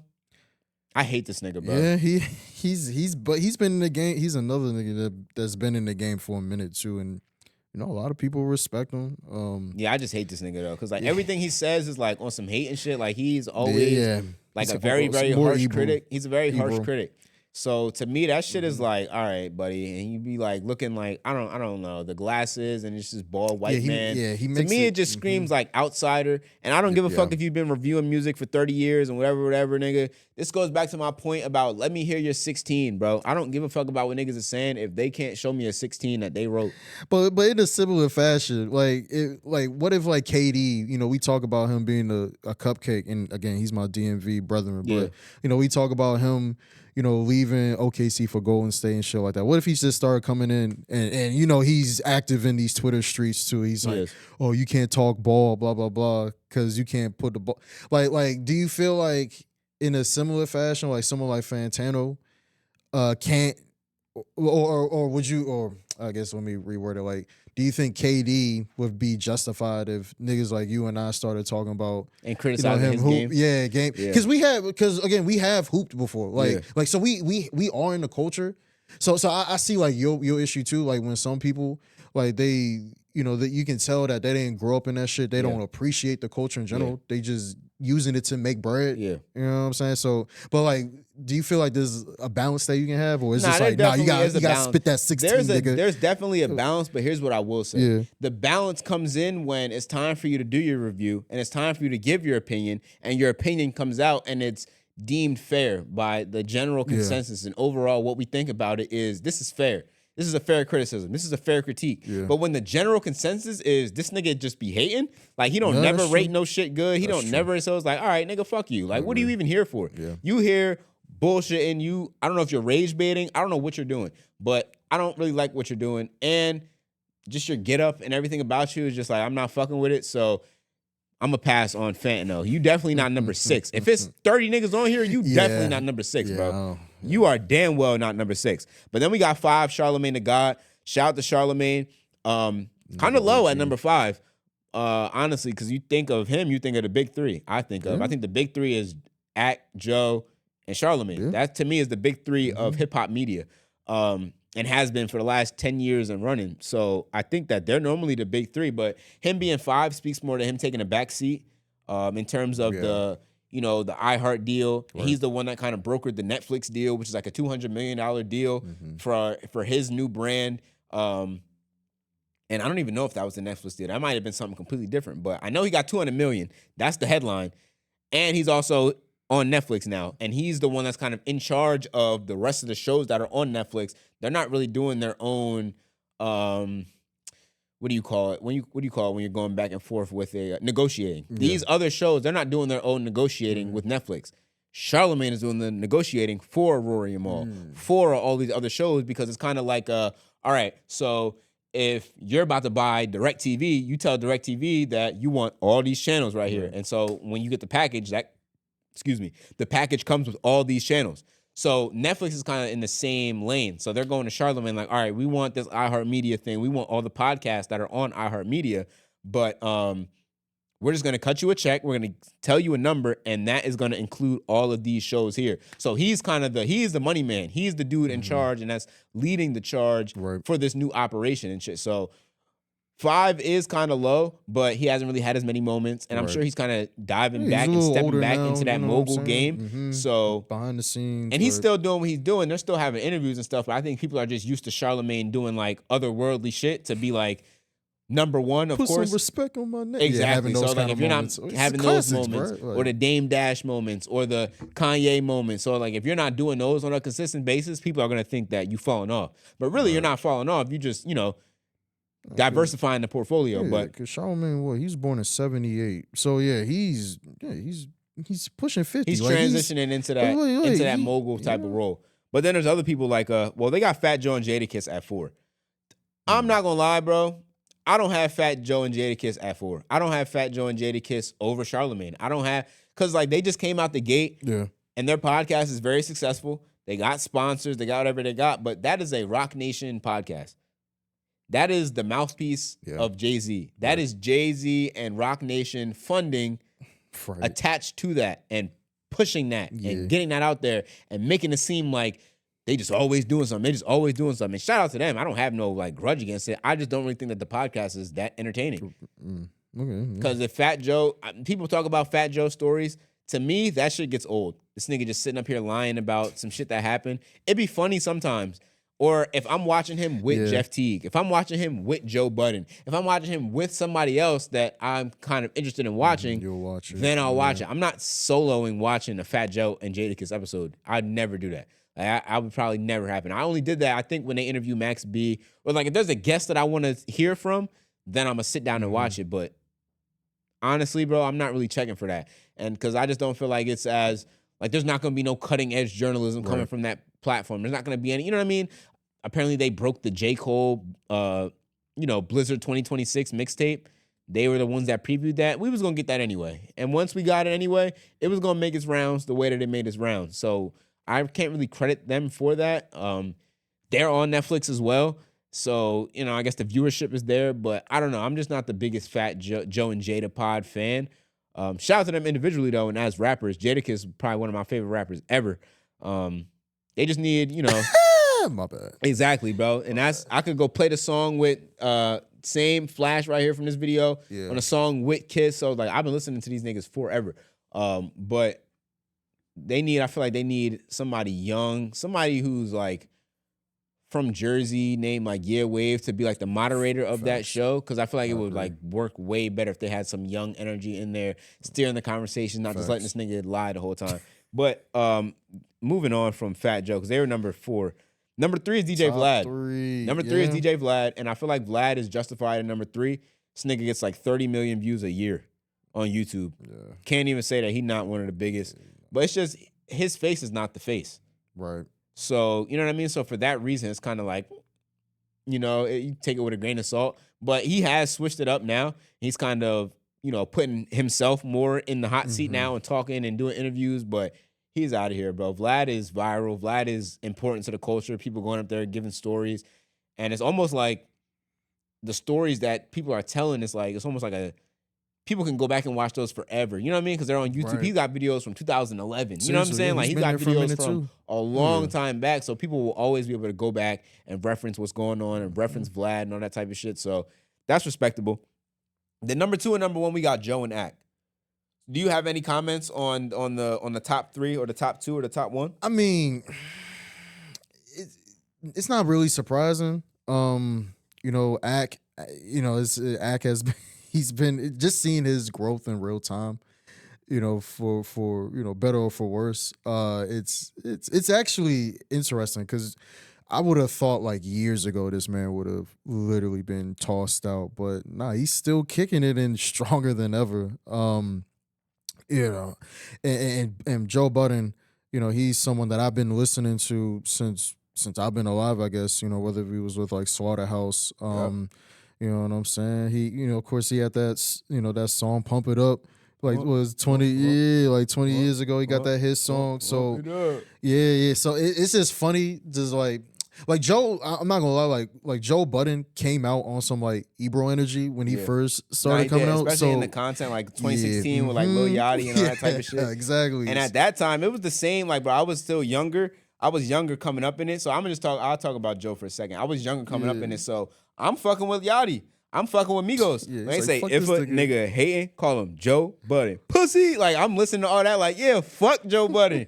Fuck that nigga. I don't know shit about him, but it's like, that's the cool thing to say is fuck this nigga. So, we on that. No. You a hoe ass nigga, old ass nigga. You hating, you old, nut ass, old head. So that's how we carrying it. But once I started, it was 2022 or 2023 or 2024. It was like a couple years ago almost when my mom was like, we know Ish, right? And I was like, who is Ish? And then I started watching the podcast and I started becoming a fan of it. And so when I'm on the Patreon, I'm watching these videos. Now I'm watching these videos. They have videos called like Journey, where he's talking about the journey where it took him from being a rapper and going on his last tour and knowing that he wanted to do something else to coming up with the idea for Everyday Struggle to then leaving Everyday Struggle and doing the Joe Budden podcast and having a Spotify deal and not having a Spotify deal no more, then brokering the deal with Patreon, and now to see where he's at now for the New York Times article to come out about this podcast makes $20 million a year. Like, you know what I mean? So shit like that is like, literally. I'm watching all that and I'm listening to what he says. I'm listening to what Ian says, who's his business partner.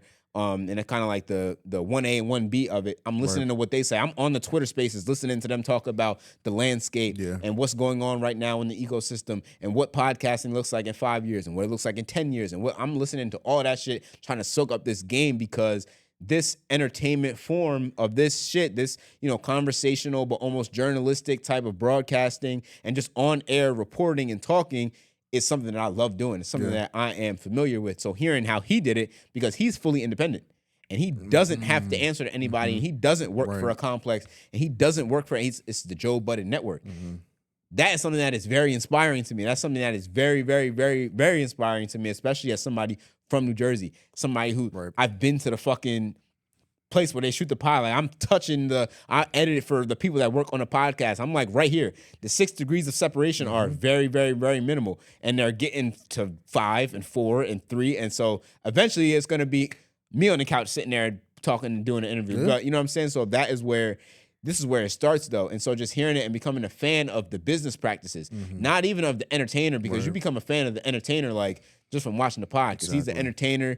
He is a, radio DJ. He does all of the yelling and all of the theatrics, but at the same time knows how to deliver a broadcast and knows how to produce a broadcast in real time and get this out of this person, this out of this person, get you to say this, know what triggers you to be able to react. And now I'm getting you to, you know, get a clip or whatever it is, but that's the entertainer. And that's only one half. The other half is this business shit and this, all of this, what he preaches about independence and the game that he gives about the music industry. And so that is really what makes you gravitate towards the podcast if you're somebody like me. It's all the talks about the industry. It's all the talks about the business and the behind the scenes and potting about potting and like all that type of shit. That's what intrigues me, not what the fuck happened to Meg Thee Stallion? You know what I mean? Like, I don't give a fuck about none of that. I want to know how I can make an empire, how you made an empire. And how I'm doing it is a little bit different, but I have the same thing. I have a plethora of shows that I have produced already or I have piloted, whether it be the Lock-In Podcast, whether it be Frequency, whether it be Pod Champ, which is like a game show type of situation where I've shot an episode for that, whether it be this new dynamic where I'm going to introduce live streaming with almost like a YEAWAVE radio type of a thing where we'll be playing music at the same time as we're watching clips. You know what I mean? Like, so all that type of shit is what I have as far as my front-facing content. Then I have backlogs, nigga, of scripts of like sitcom type of shows. So like when this becomes a network, which is Alik Media, Alik is my middle name. My name is Jalen Alik. And Alik on some crazy wild shit translates to wave in a different language, which I did not fucking know that. I was calling myself Wave just off some niggas was calling me J2 Wave. Like that was just on some calm, like that was just on some like, you know what I mean? On some funny shit, right?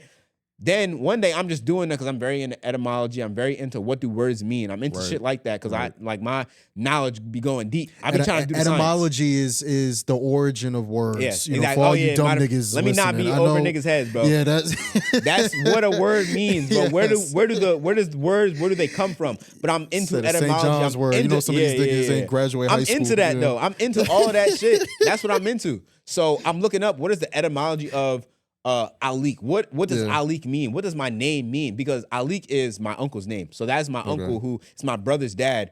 And my dad's brother. And he died before I was born. But he had cerebral palsy. Like he was in a wheelchair all his life. He had to eat out of a tube. You know what I mean? So but that's my dad's little brother. Like he loved him with everything that he could. And so kind of, you know, it's just a way to honor him. You know what I'm saying? So he named me, I'm Jalen Alik. So but from that, I'm like, okay, once I learned that Alik means wave, and I had already been calling myself too wavy. That was the rap shit. Do you know the rap shit was too wavy? Right. Do you know what language? Just Armenian. Okay. That is the language. So shout out to Kim K. Shout out to all my Armenians out there. I fuck with y'all heavy because now that is the logo. So if you see right here, I don't know if the camera can see it, but this right here, this logo that's on my pants, it's on my hoodies. I got clothes that say it. All of my branding is everything. This is Alik right here though. And that's what it means is wave, but it's also my name. And I just feel like that was just confirmation. When I found that out, I felt like that was confirmation to keep going with everything that I'm literally already doing because I was already under the moniker Wave. Because Wave came from just like a casual, like, you know what I'm saying? Like how the nigga's name is Young Thug. But his friends, when they come across him, they don't be like, yo, Young Thug, Young Thug. Right. Like, you know what I'm saying? Yeah. They're going to call him Thug, or they're going to call him whatever they're going to call him. My friends and the people that were casual with me started calling me Wave. And that was like the thing. And my dad was calling me Wave. So it was like, that was kind of the thing, how it kind of started. And so then from there, it was like, all right, well, now I'm Wave. And I like Wave way better than Too Wavy. Too Wavy just sounds like it's too much. I hate that shit. But Wave sounds way more casual. And that was already, it felt natural because so many people were just calling me that already. So once I learned about the word, I was like, oh, nah, that was like some unbelievable shit to me. Like, that was like groundbreaking, because I was like, names got power, man. that is just a confirmation how this shit works, and how everything that I learned about manifestation, everything I learned about this world and what is going on, it was like, okay, that is a confirmation. That is a sign from the higher power. Keep going. Keep doing this wave shit. Facts. That is what you're supposed to be doing, because it wouldn't align like that if you wasn't supposed to be doing this. So from there, we get clothes, we get podcasts, we get Alik Worldwide, which is the clothing brand. We get Alik Media, which is the company that now, you know, all of my editing work gets credited to Alik Media. All of the shows that I have, whether it's the Lock-In Podcast, whether it's Frequency, whether it's PodChamp, whether it's these sitcoms that I wrote, all of those will get credited to Alik Media. Like, and so that's the company. And so Alik just in general is an umbrella that has this content, that has clothing, that has, you know what I'm saying? I want to turn it into Alik Fest. It is an entity. I want to turn it into Alik Fest, which is concerts. I want to turn it into mad shit, bro. Eventually, this shit gonna be like Oscorp, bro. Y'all niggas watch Spider-Man. Y'all know Oscorp was everywhere. Oscorp had fucking refrigerators. They had cars. They had all that shit, bro. So that's what Alik is about to be, bro. Alik is the future. But that's where it starts at with this media shit, because I think media is so powerful. I care about this shit so much. So that's why I study people like Joe, like the academics that use media to their advantage. I forget who put it in a song that said that the one of the branches of propaganda, or another name for propaganda or something like that, is media. And so it's like, that's just or it might not be that. I might be butchering the words. I had a little bit to drink, but I might be butchering the words. But besides that, it's so important. Media is so important. What you consume is so important. People talk about your diet and what you're eating. Your mental diet and what you're consuming mentally is equally as important as what you're consuming physically. And so my thing is spiritually as well. It's mind, body, and soul. So it all works in union and in tandem. And I think that what we consume is so important. And a lot of times what we're consuming as Black people, the dollars that go behind it and what's being pumped into, that doesn't come from Black people. So automatically and innately, your best interest isn't in mind, because it's not coming from you. So nobody will ever love you like you love yourself. So if we are taking everything that this other culture and these other group of people are force feeding us, and that is what is accepted to us, and that is what is, projected to us and magnified to us, and what we want to be and what we want to do, and the only thing we see and the only thing that we even conceptualize as possible for us, I think that Alik is a way to change that. And so with a lot of the shows that I have, which is this podcast and all that type of media shit, that is one way. That's just opinion based, because we're seeing the people like, the Sneakos and I hate to say it, the Nick Fuentes's, but you're seeing these people, they have the influence. What you're saying and the message that you're, going with, that's different from what the current mainstream media narrative is. People are getting attached to that. So with this real life kind of branch of YEAWAVE and Alik content, that is the purpose of that, is to speak and to use my platform to voice my opinion, because it's way different from the mainstream, from any regular nigga. I might look like it might look like what it look like, but bro, in here is some way different shit than niggas is talking about, than that niggas even give a fuck about. So I'm here to share my perspective, which a lot of people don't hear with, and I'm here to say I don't really give a fuck about what a stupid nigga thinks. So that's fine with me if you don't really resonate with what I'm talking about. But that's what that's for. The other branch of the media is I have shows like there's so many sitcoms. I have an anime written, which is like it's an anime that tells about, it's about like a battle of your subconscious, and about it's the duality of man. So there's polarity in all things that exist. So there's a lightness and there's a darkness. So that anime is about a main character, but it's about the almost duality that exists within that main character, and how he's using his subconscious the subconscious is like the battlefield where the light battles with the dark. And so I wrote all this shit out, bro. This is a whole fucking anime that I wrote. There's another sitcom which is like about trading. It's called Trademark. There's a little nigga, he's like 9 years old, but it's almost like on some smart guy shit. You know what I mean? Like, he's a stock Prodigy, because I'm into trading. I trade futures. So all of that shit is like, I'm very into that. So all the things that I'm into and the different things that I'm into that the status quo doesn't really represent, that is what I'm aiming to do with this network. And I'm using my face to kick it off. And then from there we'll come on, you know what I'm saying, with all the shows. You niggas. But that's I think like the moon. I think like the moon. So then when I end up just outer space somewhere, it's cool, because I was shooting for the fucking moon. So you always overshoot it, because then wherever you land, it's going to be cool, because you was shooting for fucking, you know what I'm saying, Pluto or somewhere all the way down there. But so when I talk about things, oftentimes I'm like over people's head, and it seems like I have like very, very, very big or very, very broad plans. And so people try to like humble it on some shit where it's like, well, you know, nobody's done that before, or you know, you have it's a lot, you know, you got big shoes, you got your work cut out for you. But it's like, okay, that's fine, and I understand that, but you might be limited in your perspective. You might be older than me, so you might be jaded in your experiences to not have certain perspectives that I have. But when I know what I know about how you think creates how you feel, and how you feel becomes your emotion, and your emotion turns into your vibration, and that vibration acts as a magnet that will either attract things or repel things from you in this reality. When I know that and I've practiced that and I've lived that and I've seen the consequences of that, good and bad, then you can't tell me shit about, oh, this is too big for you, or this is whatever.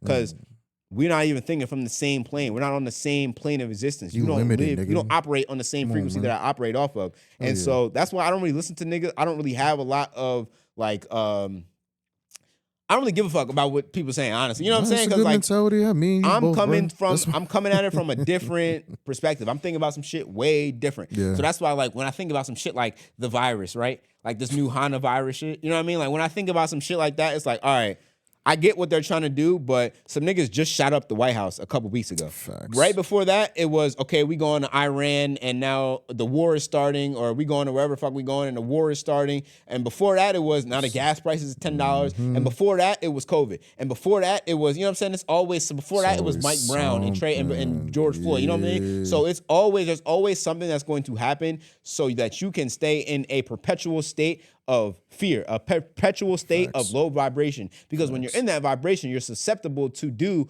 whatever the fuck niggas is telling you to do. So when niggas is telling you to do, yo, put this on. Yo, get this. Yo, you know what I'm saying? Like whatever they're saying to do, you're gonna do it because you're in a state of fear. So when you're operating not in your higher power, when you're operating not on your higher self, you're operating in your lower self and your lower nature. And so this higher self is where we need to be operating at. And the higher self comes from doing simple practices that will get you to there, doing the reaffirming techniques that will get you to stay there, and that will get your baseline to be over there. But you got to do it every day.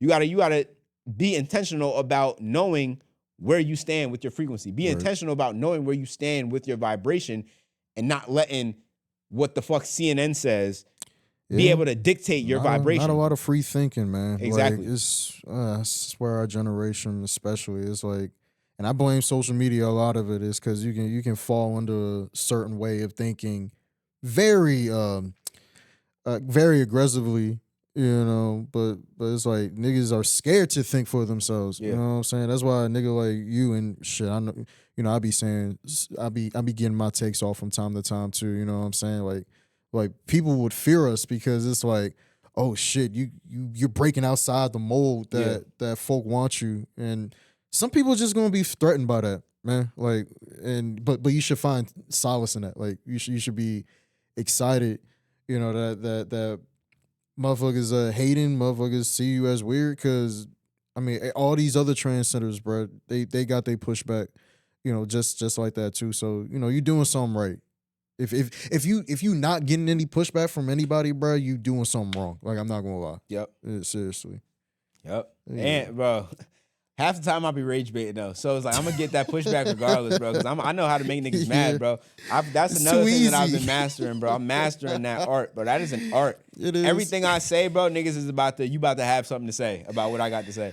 So it's like, what is it? And I be asking people that, and when I ask them that, I never get a response back. When I say, what is it about me that made you feel so strongly that you had to comment with some dick riding jail shit, bro? What's the reason for that? What is it about me that made you do that? And that self-reflection that triggers with that question right there, that's what it is right there. And I don't ever get no response from that. All I get is, shut your dumb ass up. Anybody gets a podcast mic now. They'll anybody talk on this. I'm like, yeah, shut the fuck up, nigga. You still watching what I got to say. So at the end of the day, I can really give a fuck. I could give a fuck, honestly. I could care less, bro. But nah, that was cool though, bro. That was cool. We had a good conversation. I appreciate you for Yeah, you know what I'm man. saying, being able to, you know what I'm saying, pull up. That's kind of what I want this to turn into, because I want it to turn into like just almost like a me getting my thoughts off. And I didn't really even have like a super, super duper rundown. Yeah. Typically, I would have more of a plan, or this would be more orchestrated. But this is very spur of the moment. But you just allowed me to, you know what I'm saying, get my shit off. Nah, we went through a that's lot why of things. I didn't interrupt you in some of the moments. I was like, hold on, let him cook real quick. Let him cook. Let me shut my ass up. I was trying to, you know what I'm saying, trying to cook a little They bit. want to fuck but up the wave, you know. Shout out to Mr. Potts in the building. Yeah. New music on the way. We gonna intro it, right? Let's Hold just on, go ahead and intro, because we about to wrap it up. So to go ahead and kick this off, oh wait, am I connected? Let me get connected real quick. One more time. Hold on. Yeah. Brand new. Hey. Yes, sir. Brand new YEAWAVE, Mr. Potts right now. Mr. Potts in the building. Mr. Potts in the building. All the ladies, make your way to the dance floor right now. Mr. Potts. We got a good show for y'all. Pull up to the function, music got the party jumping straight. Something just me and my crew. Hey. The beat is stopping, there's a girlie looking cunning and she looking sexy right in my view. Hey. It's really pumping because I want to tell her something, got me something. Oh, I don't even What know you my tell words. her? I got a confession. Let me ask a question. I just want to know. Can you go and hit my line? You looking like Something special. You looking like Something special. Even though you looking like a dime. I'm really wasting my time. Or is you really something special? Is it really something? Now this is about to be on some pimping shit right And here. I came like, Hold on. me and you could leave right now. Before I met you, I didn't think that I could be tied down. Like Facts. Stephen Curry scooped it off the dribble, quick to lay up with her. I painted and start seeing it might be a bigger picture. I think she's special, like she was in a class by herself. Trying to get that off, gonna need some help. When I walk in the room, you know his presence gonna be felt. I never folded once a royal first the cards that I was dealt. So I mean no harm, peace. You know what the fuck it is. Ain't no point trying to start beef. I was on the bench asking the coaches, can I start please? Now I'm killing beats. I'm in the pocket like some car keys. And speaking of, I got mine, let's go get out of town. She like how I sound, told me put on wave when we ride around. You know we be smoking by the pound. Yeah. And when that tsunami hit you, baby, you supposed to drown.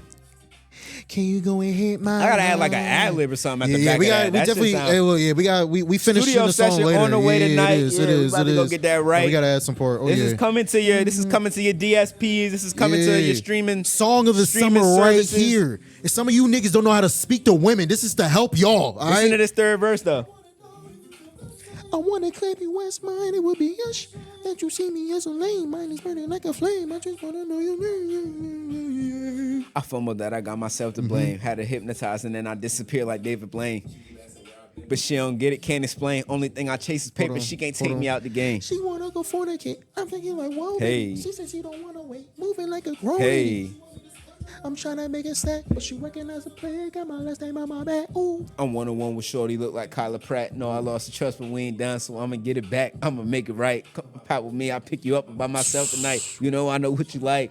Yeah. That third verse we did on the spot too. Nigga. Yeah, nah, that Like, shit was hard. I ain't come had that on, shit. bro. I ain't had that shit for I went to That's the what studio. I'm saying, bro. That shit was on the spot. No, we do this shit for real.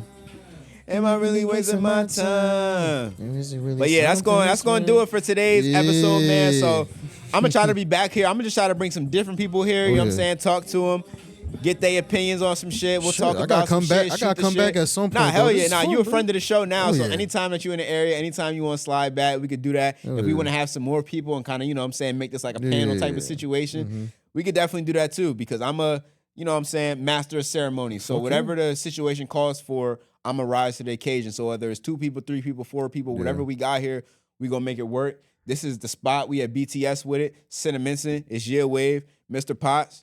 We out this joint, yeah. Yeah.